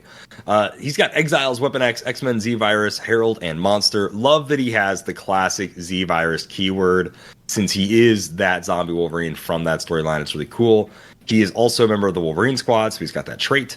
He has a Z-Virus trait. When Zombie Wolverine damages an opposing character with an attack, give the damaged character a virus token. Characters with the virus token have, at the beginning of your turn, deal this character 1 unavoidable damage, then remove the virus token from them. So when he hits somebody, he also just hands out, oh, there's an unavoidable damage. Ooh, in your future. So he's 75 points. It's only point value. He has improved movement characters, just like the Stench of Decay from the old zombies. They all had improved movement characters, so I love seeing that come back. He's got 7 clicks of life, charge, precision strike, invulnerability, shape change, top dial, and then 4 and 5, he's Flurry Blades, combat reflexes, battle fury. 6 and 7, he is sidestep, steal energy, regen with exploit. I like it. It's a very solid, lineup for clicks. I think for Zombie Wolverine, he's still got his bones of metal and whatever else with him. And so he's kind of like, ooh, is that Wolverine? Is it not? Shape change, that's kind of cool. And then after he just starts to decay a bit, he just loses all his defense reducers, gets a bit more ravenous, gets some battle fury. I think it's pretty fun. But this zombie, which I also think is great, is done in the way of the deceased. And I think this works perfectly for the Marvel Zombie storyline, especially for like Colonel America, Giant Man, Spider-Man, Wolverine, Luke Cage, etc. And this is his second trait, that Surfer tasted funny. The first time Zombie Wolverine would be KO'd, you may instead turn him to click number 9. If you do, this game, he has Flight and Cosmic Energy, and when Zombie Wolverine would take damage from a game effect, he takes 1 unavoidable damage instead. And at the end of your turn, you deal Zombie Wolverine 1 unavoidable damage. This is perfect. I love this. I really hope this means the rest of the zombies are coming.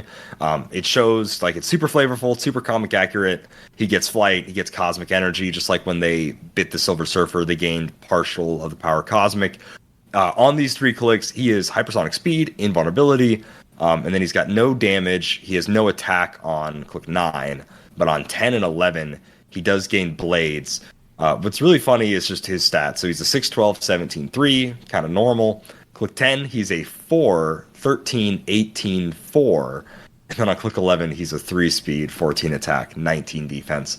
5 damage, which is just hilarious. So I really like Zombie Wolverine. He just kind of is my favorite chase. I love the Marvel Zombie storyline. I love that he's so much based around the original Marvel Zombies book, and it makes me so hopeful. Like, I really, really hope we can get like a Spider-Man, a Colonel America, a Giant Man, and a Luke Cage done in this style. That would be freaking awesome. Maybe I won't hold my breath, but I really fingers crossed it happens, because this is a great dial. It's a fun figure, and I really hope to see the rest of the main Marvel Zombies make it. Yeah, for sure. I kind of hope that we get like a reversion of the like original 4, right? Colonel America, Hulk, Spider-Man. Hulk too. Yeah. I really that'd hope be that at we least awesome. get like a redux of that original like quote unquote chase theme that we had.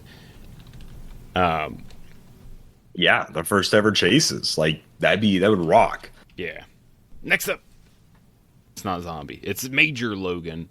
So this is Exiles, X-Men, and Future. I don't know. I don't remember what they exactly like call Major Logan. This is not Days of Future Past exactly, but he's got like a similar look. So isn't he Colonel Logan in that storyline? At least say on like HC Units, HC Realms, when you type in that, like, that's what Days of Future Past is called. I think the last Days of Future Past Wolverine was just called Wolverine, though. Let me kind of double check here. Yeah, so the Danger Room, who is in the same like fur collar, leather brown coat with the gloves and the blue jeans, that one is called Colonel Logan from the Danger Room Heroclix set. But then the Wolverine that's from Days of Future Past is just called Wolverine, the one that's like in front of the poster, like the comic cover. So I don't know either, but yeah. Anyhow, he's got Wolverine Squad, which at this point we've said a few times. If they roll a single D6 and they roll a 5 or 6, you can heal someone else with this trait. He's got a special speed power that is on it's on click 1, 2, 4, 6, and 8. So it goes the first 2 clicks, skips click 3, click 5, click 7. And that speed power is Sidestep, Flurry as free, but only to target a character with the colossal or giant size or like symbols or the robot keyword. So depending on who you're attacking, if they have one of those, that's an insane amount of attacks. And then he has a special damage power from clicks 1 through 4, and then on click 8, which is his last click, and that's Follow My Lead and We Just Might Survive. That's leadership. If there are one or more opposing characters that share a name with another character on the map, friendly characters increase the single d6 rolls by +1, and opposing characters decrease their single d6 rolls by -1, which is a crazy effect that's like sometimes would be amazing and sometimes would be absolutely like nothing. It would still be leadership, but it would just be nothing other than that.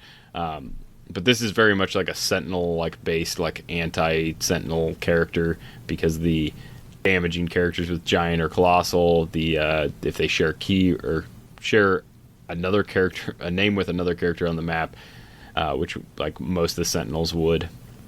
I think this is like very anti-Sentinel, obviously from the sculpt, but it's very thematic. At 75 points, you're an 8 speed, 12 attack, 18 defense with invulnerability, a 4 damage with that special damage power. So you're potentially flurrying twice with sidestep. There's no charge involved. There's no like way to move him around. But I think for 75 points, a motorcycle making him 90, pretty interesting investment, pretty solid. And sealed, I definitely think 75's probably the go-to. For 50 points, you start on click 4 with the same speed power, but instead of invulnerability and 18, you have 17 combat reflexes. Instead of 4 damage, you have 3 damage with that same special damage power, and then you have just regular blades instead of precision strike. But I don't know. I really like this guy. I think he's really fun. I think he's very thematic, very inclined. Yeah, I mean, he's cool. Also, I love the sculpt of being on the big sentinel head that he's got his claw dug into. It's pretty neat. Yeah, definitely. The sculpt alone is worth this piece. I could see potentially if there are one or more opposing characters that share a name with another character on the map, friendly characters. So if like they also have a Major Logan, I guess, or probably in most cases, if you play them competitively, if there's Scott Porters, like if they have a Scott Porter, you have a Scott Porter, if they're running both Scott Porters, that's going to affect all of their single D6 rolls. So that's kind of cool. But I don't know. This guy might be fringe. Kind of have to see how it shakes off. Is he a Kong killer? What? Is he the Kong killer? Huh? What? Maybe? Flurry is free, but only to target Kong? Huh? I don't know. We'll see. 50-point anti-Kong piece. Yeah. Yeah, my 50-point piece counters your 50-point piece. Ah, yes, perfect. Just like I planned. Oh, gosh. Next up, we have Patch. This one is the Wolverine Squad patch, not the Super patch. So, Animal, Assassin, Martial Artist, Spy, and Exiles. He is the Wolverine Squad trait. He has 75 points, and man, he's got the full 9 clicks. There's no half point line. There's no nothing. This boy, 9 clicks of life for 75 points. Hidden at the Docks is his first trait, well, his second trait. Free. If Patch is not equipped and is adjacent to water terrain, choose an equipment of 10 points or less from your sideline and equip it to Patch. So he gets a bit of free 10 points or less equipment when he's next to water terrain. This is kind of cool. You don't have to pay for it right away, but it does still take up room on your sideline, so that is something to note. But it is still pretty dang cool. It's also a free action, which is nice. So it's neat enough. I like it. He has improved movement, ignores characters, and then he has a special speed power for his first 3 clicks, which is stalking Madripoor's jungles. Stealth, charge, but don't have speed. So he is an 8 speed top dial, and then he has 2 clicks of a 6 speed as next 2 clicks. If Patch began the turn in hindering terrain, he deals penetrating damage. That's really solid. And then he has a special defense power for his first 4 clicks, which is combat reflexes, super senses. When a character with assassin or martial artist keyword attacks, modify their defense by attacks Patch. Modify their defense, their attack and damage by -1. Excuse me. This is I fought my fair share of ninjas. He also defensively has shape change top dial, and he is a 12 for 3 with Blades, Claws, Fangs. Kind of an interesting dial. Like I said, 12-3 blades, shape change, all that stuff. So he's making some single D6 rolls for Wolverine Squad. That's pretty neat. But, after click 4, he's just got no specials. He's got nothing. So after his first 3 clicks of special charge, he gets a normal charge, and then the rest of his dial, he's got flurry. After his first 3 clicks of blades, he goes on to 3 clicks of precision strike, and then he gets more blades. After his first 4 clicks of his defense, then he gets 2 clicks of super senses, and then 3 clicks of regen. First click shape change, 2 of battle fury, 3 of exploit, 1 more of battle fury, and then 2 clicks of shape change all the way down in dial. Kind of a funky dial, kind of unique. I like the free equip. I like the full move charge. If he's in hindering, he deals pen. That's kind of neat. I think it's pretty cool. It's definitely a really long dial, but after his first trade, and then after you lose all his specials, he is just kind of a vanilla piece after that, which I think is kind of fine. He's got pretty decent stats. His damage drops to a 2, but he's got blades, so it's kind of fine. He's got some flurry. Just make sure that he's closing the gap and adjacent to a lot of people by the time he gets hit to his flurry clicks. Otherwise, it's going to be really lame, like move actioning this guy up to somebody just to be based for a turn. So we'll kind of see. But I think he's kind of cool. He's nothing crazy. I think I just like the super rare a lot more with like the free quake and all that stuff than this patch. This one's also pretty cool. He does his own thing. Yeah. Very unique, yeah, for sure. Yeah. Also, at this point, I think I still own the only patch that's been pulled, so... Ooh, fancy. One of my favorite sculpts in the set. It is cool. It's very cool. Next up is, this is the start of the duo-ish. I think, honestly, maybe this is from this point on, everything's a duo. I haven't looked. Yeah, I think so. There's like an even split, and at this point in the chases, 065 is Wolverine and Deadpool doing the bro handshake. Logan, you ... I'm assuming Deadpool's about to say complete me or something. That's the first trait. So they have Alpha Flight, Weapon X, X-Men, Assassin, Martial Artist keywords.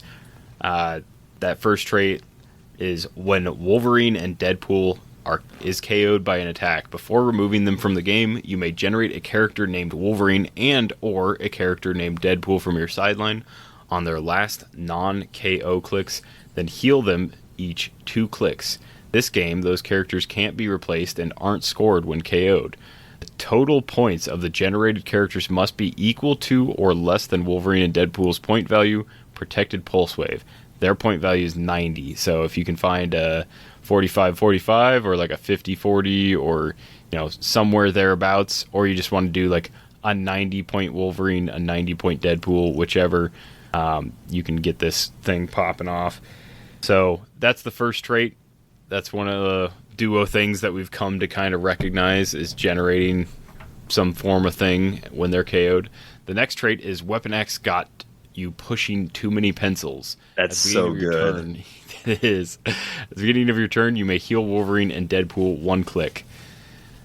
And then we get into the dial. So they have special improved movement, move through blocking, and they destroy it when they move through it. They have 5 range, 2 targets. They have a special speed power on clicks 1 and 2. They only have the 1 point value, and that's 90. So for 90 points, you have 8 clicks of life. A special speed power, which is charge running shot once per turn. When Wolverine and Deadpool KOs an opposing character after resolutions, they may make an attack. So if you KO somebody, you get to make an attack. Should be easy enough, top dial, because they're an 8-speed, 12 attack for 4 damage with penetrating psychic blast and perplex. So they could be easily 13 for 4, and then they have an 18 with invulnerability for their first 2 clicks. Clicks 3 and 4, they move on to Flurry Blades Exploit. So instead of having like a running shot charge option, you are now flurrying, bladesing for 4 damage exploit. Probably not bladesing with 4 damage exploit, but they've got toughness still. Clicks 5 and 6, they're stealth, precision strike, super senses, back to perplex. And then clicks 7 and 8, they are back to that special speed power with Quake and Exploit and Regen. So very, very interesting combos across the board, but all of them are awesome. All of them work really well. All of them are very efficient. I think Stealth with Perplex and Super Senses is pretty solid. Precision Strike with Stealth, I mean, just because you're able to take like some shots from like the dark kind of thing.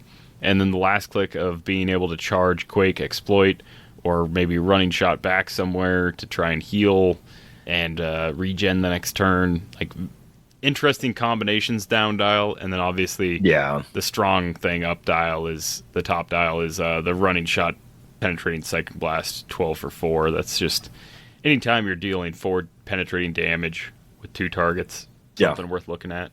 I really, really like this piece. I kind of wasn't looking at much of this set to kind of save it for the set review. I didn't realize this dial was like littered with Predator references. That is awesome. The only power that is kind of weird is Quake, but I guess if you don't look at it like exactly how Quake works and more be like, well, it's Deadpool and Wolverine punching a bunch of people at once instead of like how you would normally think Quake works, then I guess it kind of does work for Deadpool and Wolverine, so I guess that's fine. But I love this piece. I really like all the Predator references. That's like really sick. It's really cool. It's got a fun sculpt. It's another chase that I kind of want to add to my collection. I think it's really fun. I like it a lot. Next up, we have Old Man Logan, and I guess this is a duo, because it does say real name James Howlett and Bruce Banner Jr. That's kind of interesting. So, we've had a lot of Old Man Logans, and they've all been really good. The OG Old Man Logan is iconic as a great representation of the main story. That convention exclusive was amazing for its time. Point value, kind of bad nowadays, but when it came out, it was like, wow, this is really cool. It's very thematic. The one after that was very much an Old Man Logan after he had been in our universe. He's like transported to like the main 616 or whatever, and he's going through his list, and he's killing after Battle World, and he's like killing the people that like wrong him in the future or whatever. Like, that's kind of neat. And I guess this one is the pseudo right after Old Man Logan, where him and little baby Bruce are going, because that's kind of where it ends, is he picks up baby Bruce and he's like raising him now or whatever. So that's kind of this dial. So claws have already been popped. Storyline's over. This is the next adventure. So he's got Defenders, X-Men, Brute, and Future. He is a team player. He has his first trait, infant-sized Gamma Berserker Rage. When Old Man Logan takes damage from an attack, give him an Adamantium Rage token if he has less than 6. Modify his attack +1 for every 2 of his Adamantium Rage tokens. And then at the beginning of your turn, you roll a d6 for each of his Adamantium Rage tokens. And then for each resulting in 4 through 6, heal him 1 click and destroy an adjacent terrain marker or piece of terrain. Is that right? At the beginning of the turn, roll a d6 for each of his Adamantium tokens? Wow, so you roll like potentially 6 d6s, I guess. Goodness gracious.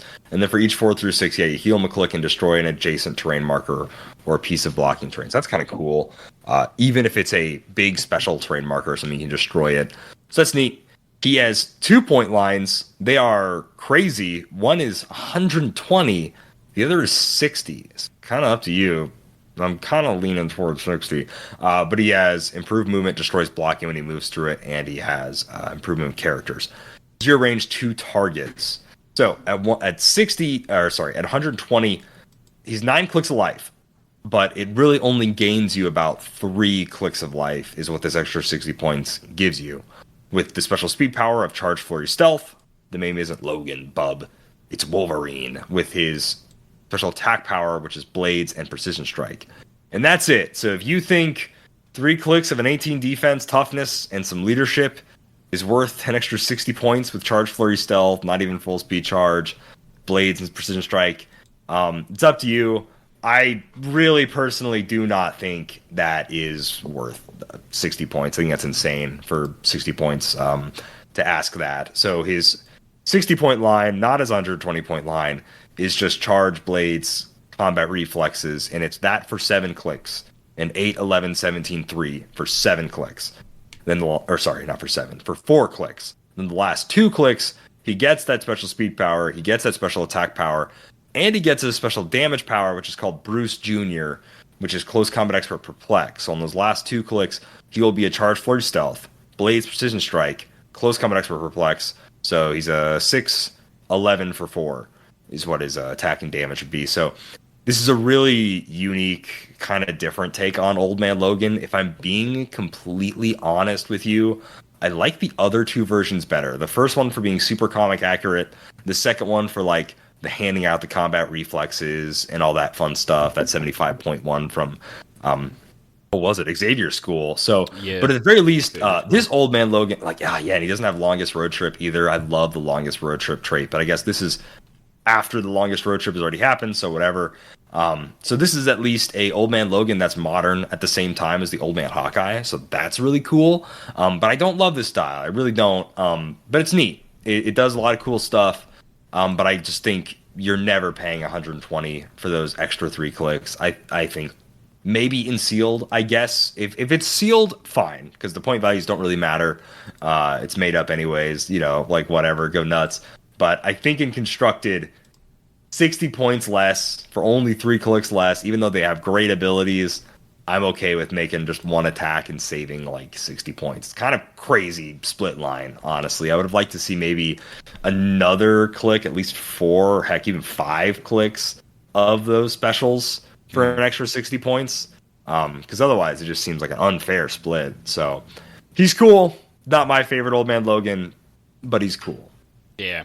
I feel like there's a very specific comic that this represents. There's one where it's after, so at a certain point in the Old Man Logan story-ish kind of saga, at some point he meets up and fights Bruce Banner again after having burst out of him and killed him. Yeah, you'd think from the original run. Spoiler alert for that 15-year-old comic. Dude, if you have not read Old Man Logan, one of the best, what is it, a 6-issue comic or something like that? Yeah, it's super short. Dude, it's one of the best, straight up one of the best 6-issue comics you'll ever read. Oh my gosh. But the very end dial of Bruce Jr. hopping in to add Close Combat Expert and Perplex is very reminiscent of how that comic ends. And so I feel like this is a very specific version. But yeah, it's definitely not the version of Old Man Logan that you'd expect is definitely not this one. This is slightly newer, but very like specific one. I like it. It's just, yeah, like you said, it's not necessarily my favorite. I think my favorite's still the first one, the one where he's holding Cap's shield. Like that sculpt is just that so is definitely cool. the best sculpt. It's Yeah. just, it feels like as iconic as that character could for me, as like that, you know, his name entitles like him to like that specific comic run, and that specific comic run is not a very long one. Not a lot happens, but like one of the cool things that does is like that like iconic scene where he kills Red Skull with a shield. Again, spoiler alert, if you haven't read this comic that is at least 12 years old, probably older. Jeez, I remember pulling it as floppies before I was even playing this game, so it's gotta be. Next up, Deadpool and Hitmonkey. We kind of went over this, but this is another unique in the set. 067. They've got the target trait, which again, at the beginning of the game, for all friendly characters with this trait, give a target token to an opposing character. For all characters with this trait, when a friendly character with the assassin keyword KOs an opposing character with the target token, so they score 25 victory points. It's just the normal target trait. Deadpool and Hitmonkey have Deadpool Core, Weapon X, Animal, and Assassin keywords. The other trait they have is Show Me the KO Clicks, Stealth, // friendly characters with the Assassin keywords modify attack and damage +1 when attacking a character that has been hit by Deadpool and Hitmonkey this turn. So if Deadpool and Hitmonkey hit somebody, Assassins get to modify attack and damage +1 targeting that same character, which is awesome. They have 2 lightning bolts, so that's potentially very damaging to an opposing squad. They've got a full dial of running shot, a full dial of the special attack power that is what happened to duo attack, precision strike, range, capital range. Make up to 2 range attacks, but only to target an opposing character with a target token. So it's kind of like duo attack, but it's a little bit weaker. You have to do the target token. If you combo this with like Roz, where you can like shift the target token around, then it becomes really interesting.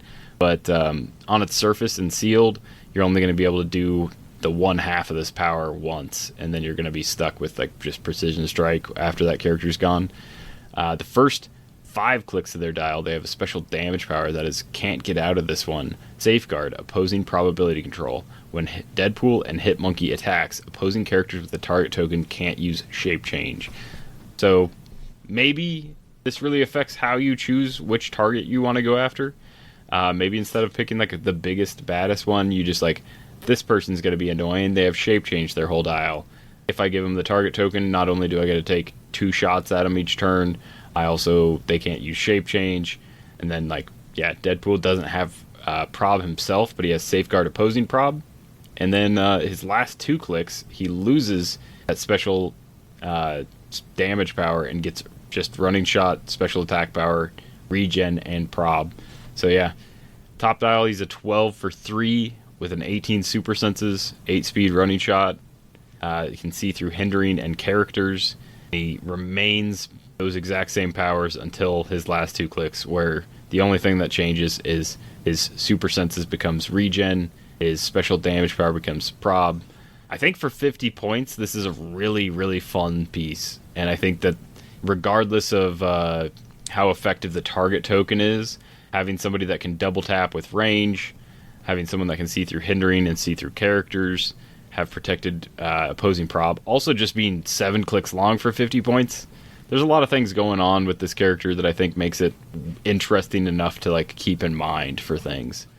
I think so. I think they're going to be really fun to build around. So instantly, I always love a piece that it's like, oh, okay, I want to build around this piece. I want to min-max this piece, or they really help out, specifically them, like an assassin team, a ton. And I think these are just the guys that it's like, the target trait has been in a few sets now, but these guys are specifically built to mess up the target in mind. So, like, play these guys on assassin team with, like, Verusa or something. Now you're scoring extra points from the target trait. Like, that's really cool. These guys mess it up. I really like him. Kind of like what we said in our unboxing. I can't believe that this is the length of dial and stats that a 50-point character gets. It seems just kind of nuts, especially being able to make all these attacks, strip of powers, like all that stuff. So I like them. I think they're really neat. I honestly think they might even be fringe competitive if people want to try to build with them in mind. But even then, they can still be outwitted. They only have really super senses and stuff, so it's kind of tough. But I really do like them. Next up, speaking of potential fringe, and I really do mean potential. I don't think there'd be much more than fringy. But at Deadpool and Death, they are a 100-point piece. Weapon X, X-Force, X-Men, Assassin, Cosmic Deity, and Mystical, with Cosmic Energy and Mystics as their team abilities. They have 2 traits: Death's Domain, Shape Change, // Power. If Deadpool and Death occupy an opponent's starting area, choose a game element on that opponent's sideline, remove it from the game. You score 10 points instead of that game element's cost. This is wild. I love this trait. They got some swap that's giving you a problem. Get rid of it. You maybe kill Mephisto, and then they might swap and bring him back. Just get rid of the little idiot, the annoying little bugger. They have a Destroyer if you're playing Silver. They have an Absorbing Man if you're playing Modern. Free. Boop, get rid of it. Sorry, you were trying to make his little tokens together? Nuh-uh, not gonna happen. Nice try, Dipwad.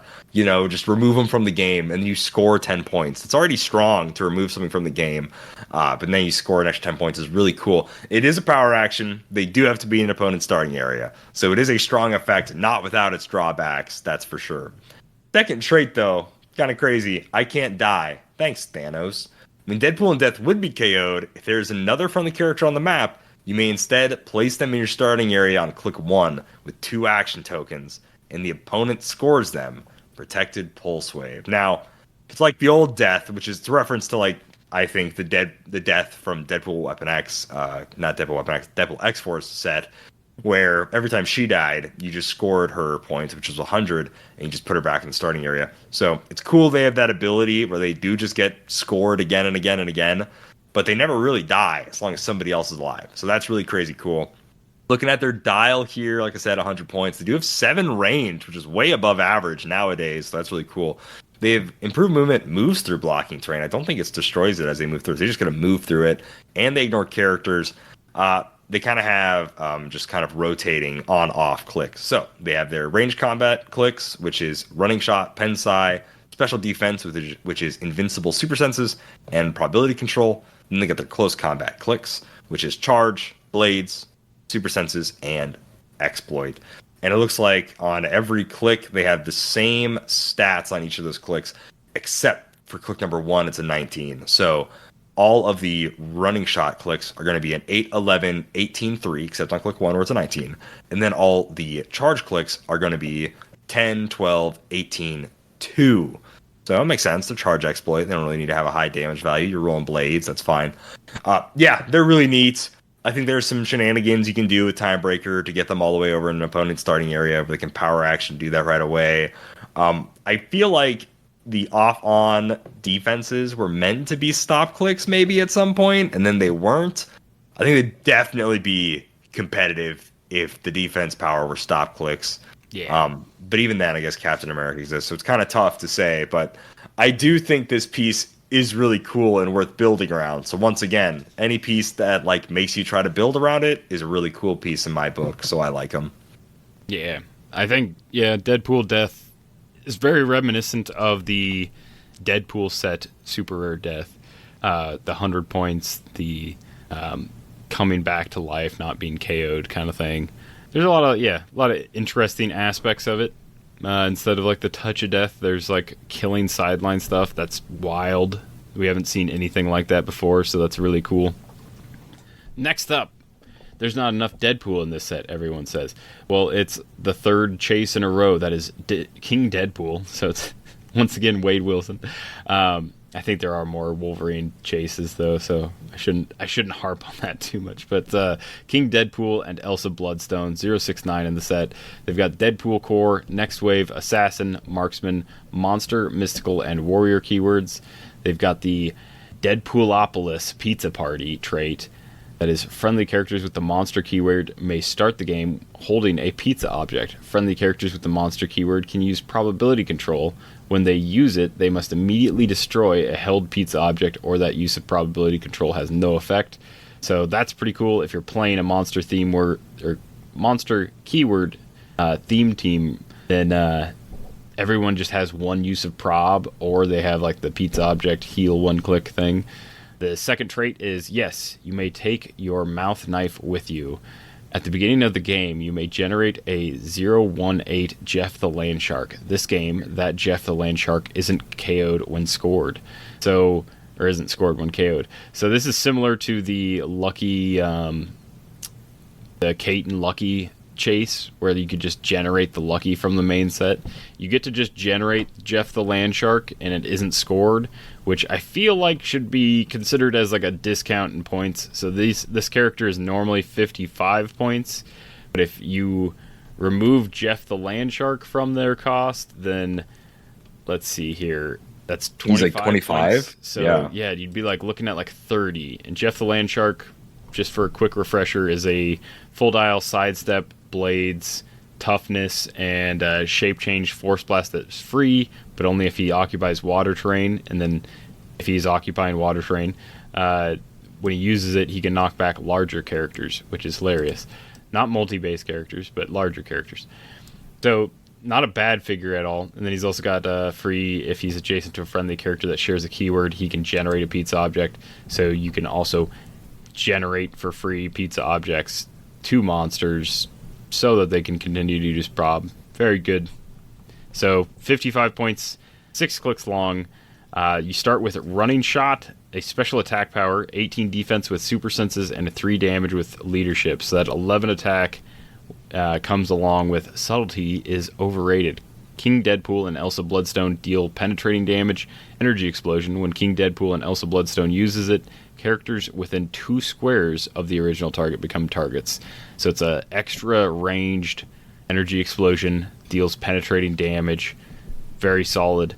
They are 4 range, 1 lightning bolt, so you have to be a little bit selective and good with like your target, but otherwise, yeah, pen damage to not necessarily like conventional like grouped up teams is pretty solid. You can really kind of, I think this is probably like one of the best candidates for the Billy clubs, giving them a second lightning bolt. Ooh. Because yeah, being able to like target like multiple stations really limits like how close they can have anyone for sure. And then they have a special defense power on, you guessed it, the exact last click. It's stop, combat reflexes, super senses, toughness, regeneration is free. That's it's already bad, but keep going anyway. So yeah, getting an 18 with combat reflexes, super senses, toughness, and then regeneration is free. This is a really hard 55 points to deal with. Plus you've got Jeff the Land Shark hanging out pizza tokens and stuff. You've got a bunch of friendly monster characters with prob control.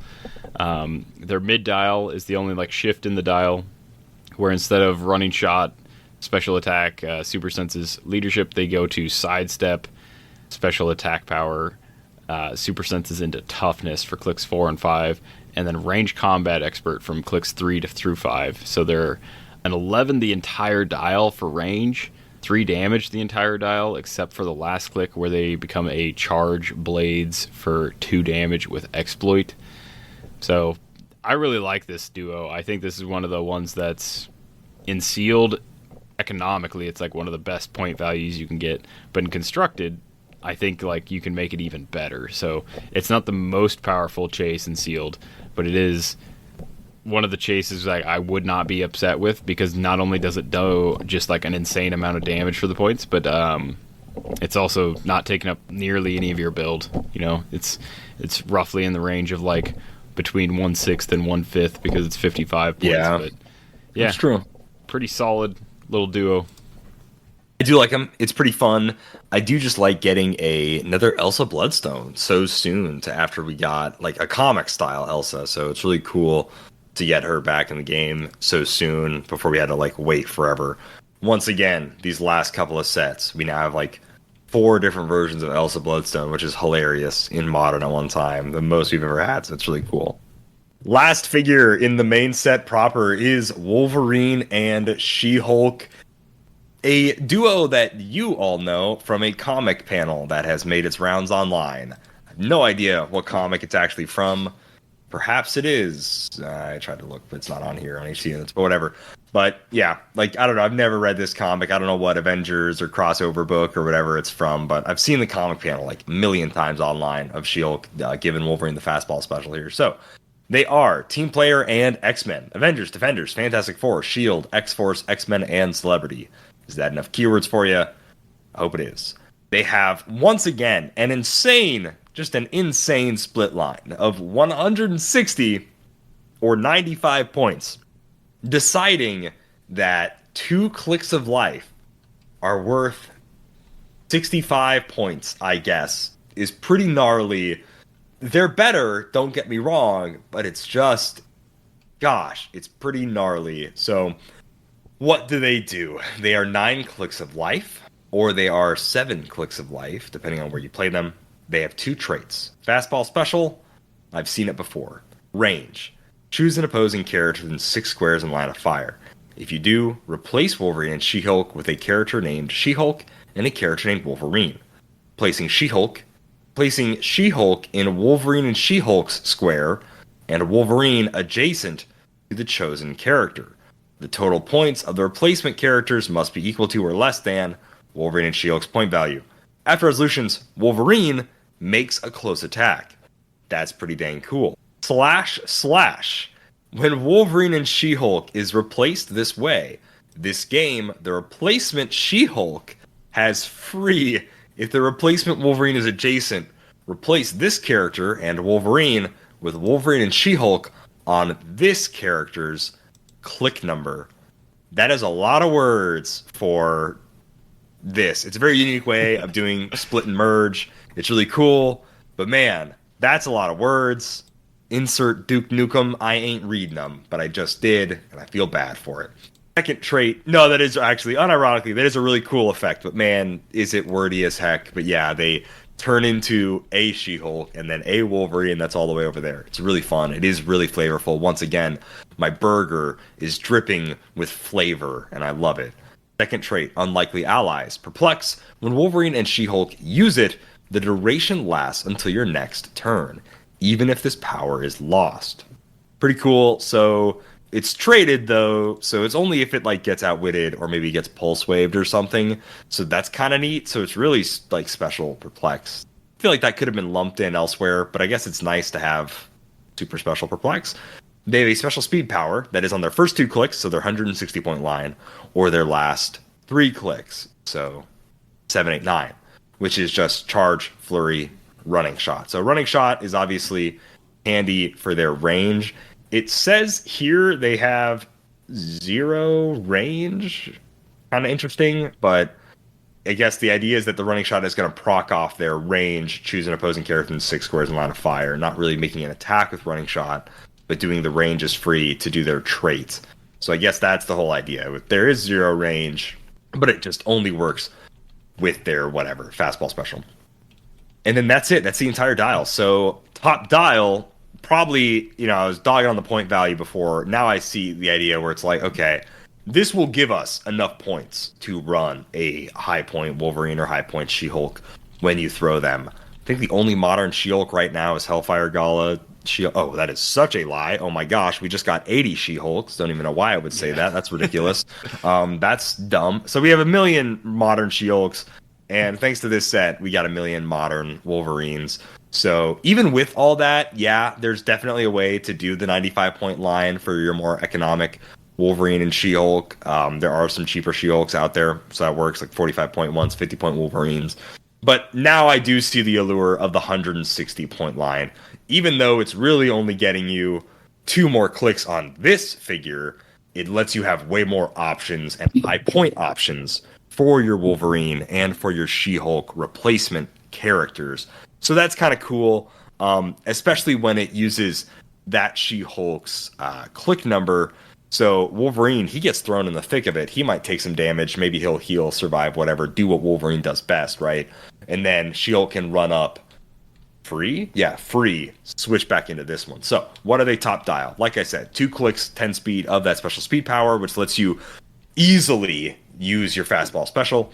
Then they are a 12-12, 4-4, and then 19-19 with super strength and invincible, no damage power.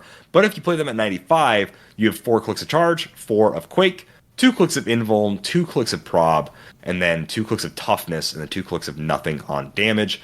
Last 3 clicks, like I said, have that special speed power. Then they get Blades, Claws, Fangs, regen, and outwit on those last 3 clicks. Really fun piece. Goes on a lot of teams. And I think it probably works how most people want a fastball special to work, where in the truest sense of it, they become now 2 separate pieces. And then whenever they want to reload the fastball special, boom, they can do that. Or if you're not doing fastball special stuff, they feel fairly Wolverine and She-Hulky. I would say most of the top dial stuff is all She-Hulk. The charge. I say Flurry is Wolverine, sure, but like the super strength, the quake, the heavy reducers, the prob, all that stuff is definitely She-Hulk. To where down dial, they finally get Blades, Claws, Fangs, and regen. That's Wolverine. And then a little bit of outwit to represent She-Hulk. But it's a really cool piece. It's very flavorful. If you want to try to make it work without being as expensive, I would say give these guys the motorcycle with running shot, and then bada bing, bada boom. They've got running shot at their 95-point line for 110 points, which I guess even then it really only saves you 50. Kind of up to you. Or you can play them at the 160-point line and then play a bigger She-Hulk, a bigger Wolverine when they split. Pretty neat figure. I think it's really cool, unique. I like the ability. And once again, dripping with flavors. This is the stuff I love. These are the Heroclix I enjoy. Really, really like this piece. Yeah, I agree. I think a great way to round out the set. It's iconic. It's a great design. It's one of the ones I'm going to be happy to own at some point, because yeah, there's so much going on that we don't get enough fastball specials. And then this one has been, out of all of the comic panels going through like the Facebook, just, you know, comic panel churn, whatever you want to call it. Yeah. The things that end up on my feed, I have seen this probably 100 times in the last like 8 years. It's just like ad nauseum, but like it's finally being clicked. It's posted a lot. It's hilarious. It's a great scene. It's very funny. Cool. And finally I get to like actually physically play it and have it and see it and stuff. So that's cool. I'm finally, I'm happy that this got made. And I think it's a great version of it for sure. Yeah. You know, I don't know if we go crazy into legacy cards necessarily, but we could name them all off and just kind of say the ones we like for character choices. But that works. I mean, just kind of do that. Do the same thing with like the bystanders, not get crazy into them. But the legacy cards for this set were Mystique from Deadpool Weapon X. No, sorry, that's this set. She's from Days of Future Past. We have Hitmonkey from Deadpool X-Force, Shikla from Deadpool X-Force, the non-monster version, Phantom X from Wolverine and the X-Men, Deadpool and Bob from the OG Deadpool set, Hellcow from Deadpool X-Force, Wolverine X-23 from the OG Deadpool set, Professor X and Magneto from Wolverine and the X-Men, Tiamat from the OG Deadpool set, and Weapon X from Captain America, the OG Cap set, and then Krakoa from XDPS. Which legacy cards do you think were great choices, and which ones are you kind of so-so about, Simeon? Oh, man. I think the one I was most excited about when I heard about it was Phantom X. I feel like we haven't gotten a Phantom X that like really shows off like his actual mutant ability. We always get one that like gives him Eva and stuff, which this one is that. It is like the classic like Eva generation, blah, blah, blah. But it's Wolverine in the Wolverine in the X-Men, jeez. Wolverine in the X-Men set, Phantom X, the rare. I think it's just a super iconic figure for that era. It was like dominating for a while. It does like so much stuff. The bystander's great. They changed the bystander a little bit. They changed how it's generated a little bit. A few things are different about the figure and like the whole feel, but it's cheaper. It still does essentially the same thing, and it doesn't feel broken this time around. So I really like that one. Obviously, love Hellcow. We already talked about Hellcow before, but that's like a figure that even before it was like a legacy, when it was modern, I collected 6 of them because I love vampires. I love the idea of just running a bunch of cows that are like healing up. Obviously, Wolverine X-23 has been one of my favorites for a long, long time. Losing duo attacks a little rough, but getting like the flurry stuff, keeping the when they have no action tokens, lines of fire drawn to them or blocked is great. That is really cool. And then, yeah, the Chase Weapon X. Like, I love the countdown click. I love what they did with this one. The blind rage trait is fun. The way that, like, the countdown click actually adds something to, like, the dial rather than just you don't get to use this character until click 4 or until, like, 5 clicks in. Yeah. Yeah, I really like all of that. Bones of Metal. Pretty cool name. Pretty cool power. Pretty neat. Pretty dang neat. I think it's nuts that we not only got like a main set Chase Weapon X, but then they doubled down and they gave us a legacy card for this figure. So I think that's really awesome. If not a tiny bit unnecessary, but overall I'd rather have more Weapon X. I own a Weapon X, so I'm happy about him getting a legacy card. I think that rocks. I think they chose good legacy cards. For the most part, honestly, the only two, I'll say the only three. The three that fall flat are Mystique, Hitmonkey, and Shikla. And I get wanting to make like a Hitmonkey because there's a duo, but even that doesn't really do anything with it. I do not get this Mystique at all. It's also not a Mystique that had a presence in the game. Not that I remember. Daisy Future Past Mystique, I never remember ever getting mentioned. But the Uncanny X-Men Mystique that couldn't be targeted and then could free Force Blast, that was one that like had meta relevance that stood out. So I thought it was weird they chose this Mystique and not that one. Hitmonkey was always like, this is like an uncommon. Who cares about Hitmonkey, honestly? And then this Shikla, I think it's just kind of weird that they made Shikla. But to be fair, she is a Deadpool-esque character. She marries Deadpool. So sure, fine enough. But other characters, though, I think they did a great job choosing them. Well, Krakoa is also kind of weird. I never really liked the Krakoa giant at XDPS. Kind of like freaky, kind of weirded me out. So I was never super into it, but at the very least, it's colossal. So, like, that's kind of cool. Yeah. But all the other ones, like Phantom X, like even though, yeah, it doesn't actually use his real superpower or anything, but for the game of Heroclix, it does have a legacy. So this was a good choice as a figure. Deadpool and Bob, 10 out of 10. Amazing choice. It was a piece that you wanted to be good back then. Didn't have Indom back when like willpower and pushing damage existed, and it really hurt them. They came with the word balloon that was hilarious, but it was like, why would I ever waste a power action to make a sheep with my 12 for 4 attacker? And then they were 200 points. Like, it was a figure that you wanted to be good so bad. You wanted them to be good, but they just weren't good. And now they're at the very least, they're way more economical, which is awesome. And they reference the sheep gun, like the flavors off the charts. I really like Deadpool and Bob. Agree with you on everything you said about Hellcow. It was the same thing. This piece was like a standout. It was hilarious that Hellcow existed. Trying to get her to heal up was always fun.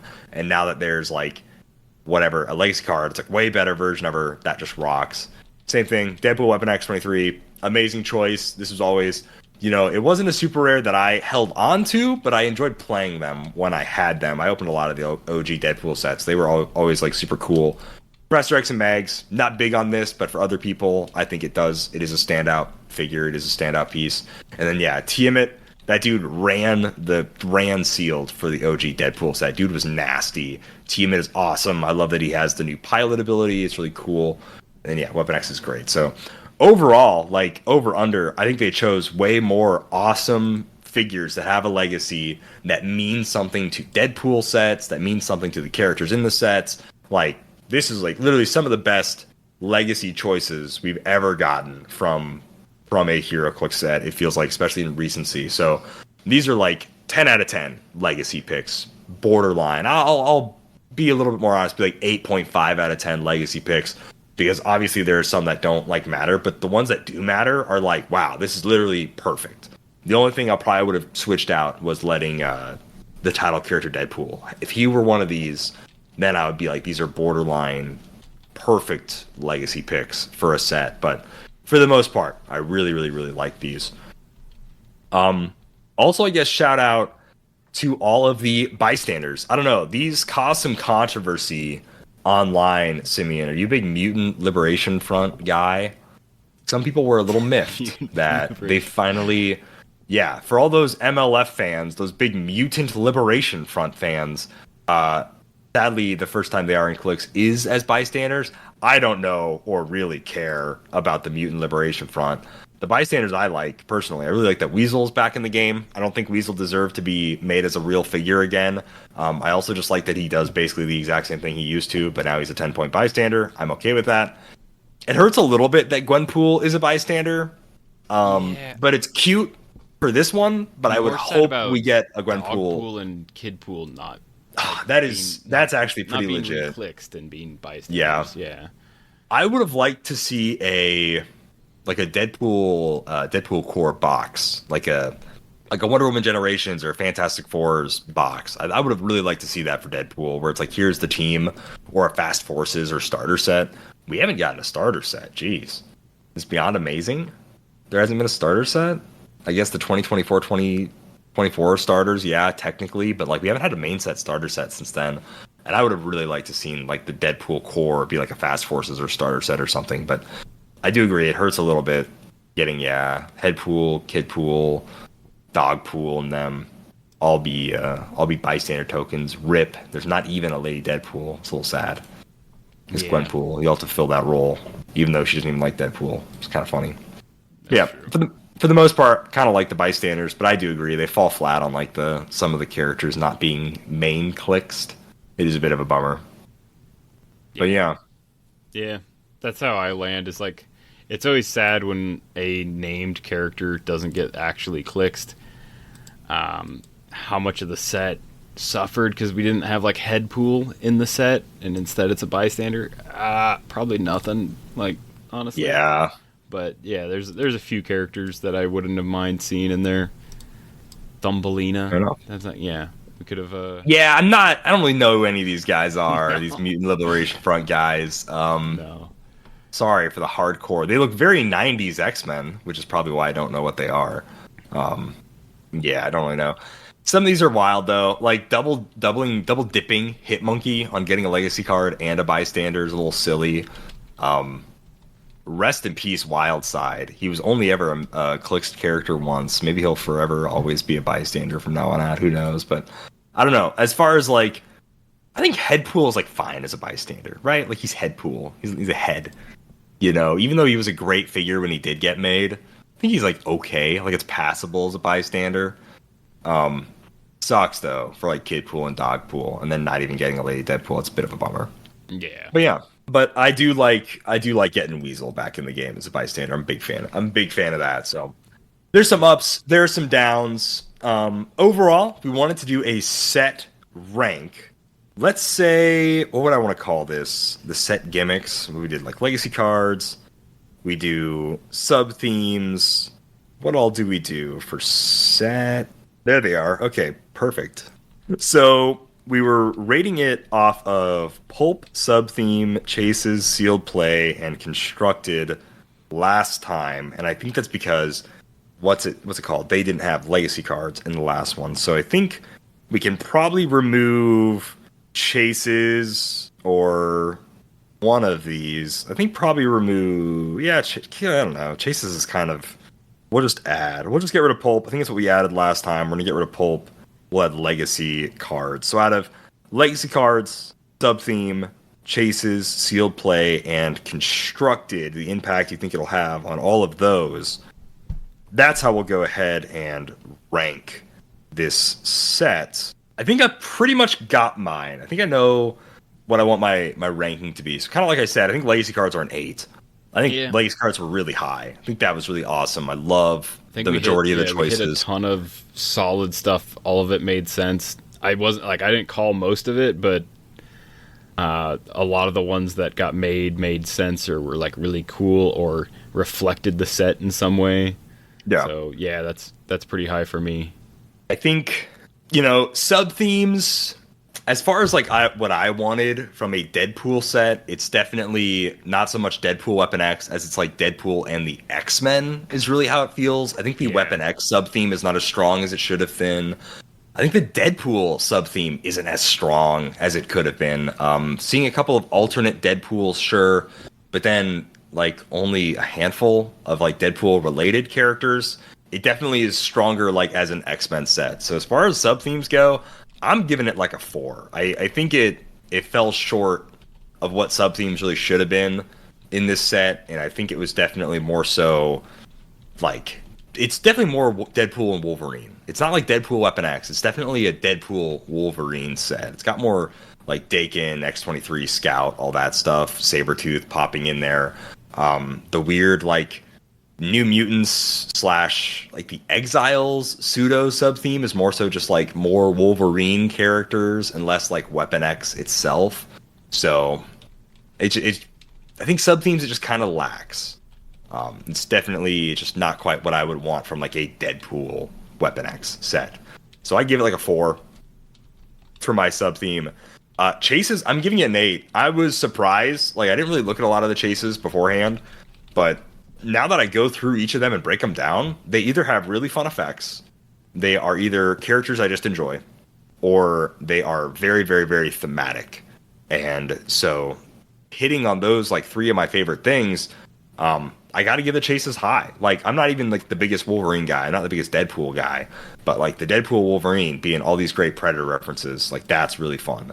The Major Logan, the Zombie Wolverine, the Weapon X, the Phoenix Wolverine, they all look cool, and they all have really fun thematic abilities, which is really sweet.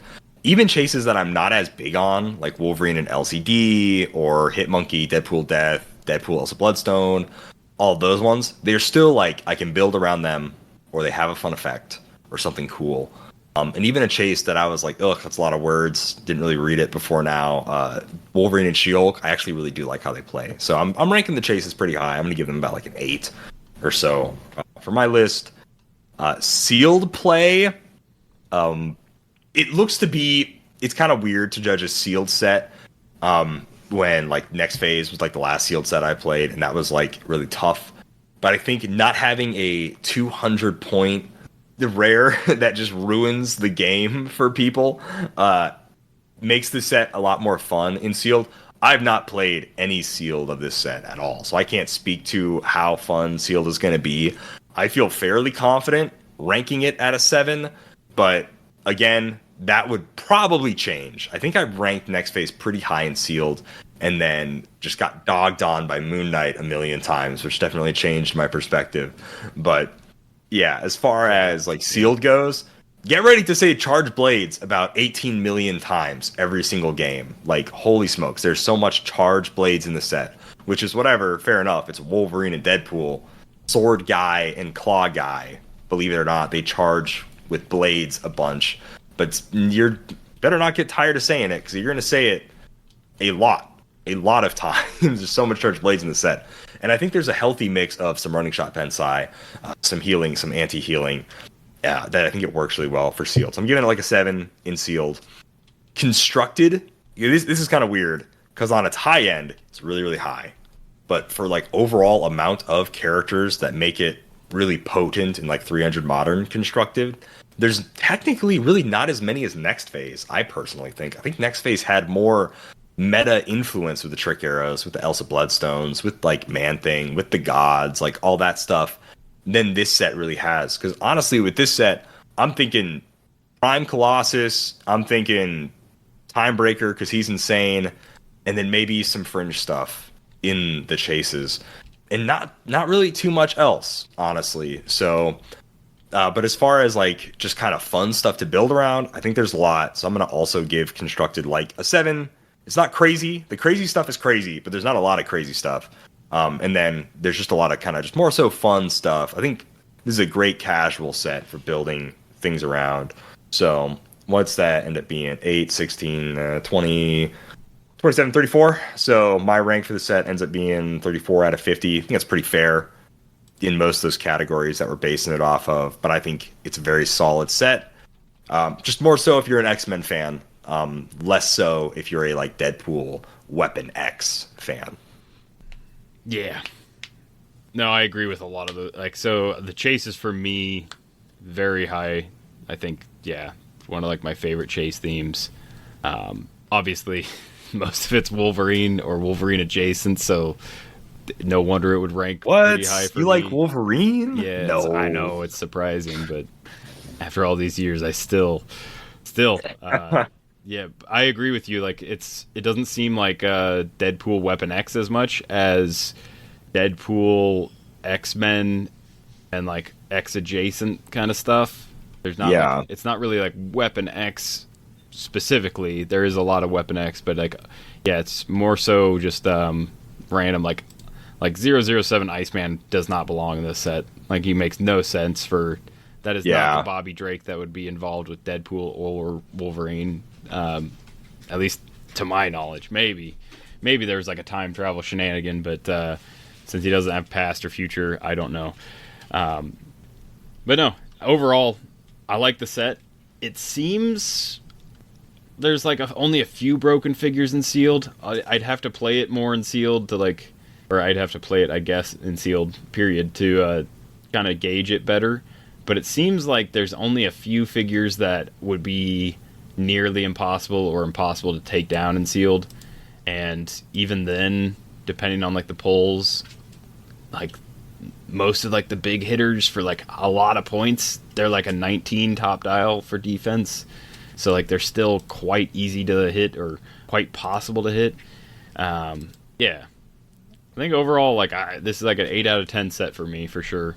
It's it's Wolverine plus Laura Kinney's foot blades worth of claws for me. There you go. Yeah, 6, 8. Yeah, sure, absolutely. Oh gosh, but overall, I think it's gonna be a fun set. I think it is, even though it leans into the X side of it that I wasn't necessarily expecting or really cared for that much. I think it has a lot of good individual pieces that make for a very, very fun set, which ultimately, when there's a Deadpool set, personally, I think each Deadpool set's like kind of a landmark. Maybe because I just love the OG, like 2014 Deadpool set so much that when he came back in Deadpool, like X-Force, where it's like, wow, I also had a really good time, but they just had like way more of an X-Force focus, but there were still all these no-name mutants or all the really goofy like Deadpool version chases. And now we get another Deadpool set, and it still feel that goofy feel of kind of ridiculousness coming through a lot of like the fun stuff. So that is still super nice to see. I do hope that if we do get another Deadpool set, who knows, 6 years from now seems to be the rate at which we get Deadpool sets, roughly 5 to 6 years from each other.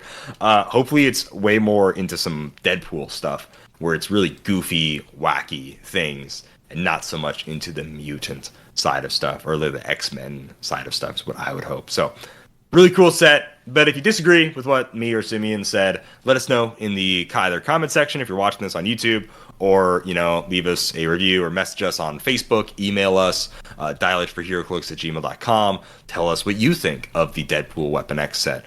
How much the set do you think you're planning on buying? Are you gonna be going to a ton of pre-releases? Gonna be going to a bunch of sealed events? Just tell us everything you want to tell us about the event. Love it, hate it, XYZ, whatever you want to say. Go ahead, message us, send us an email, all that good stuff.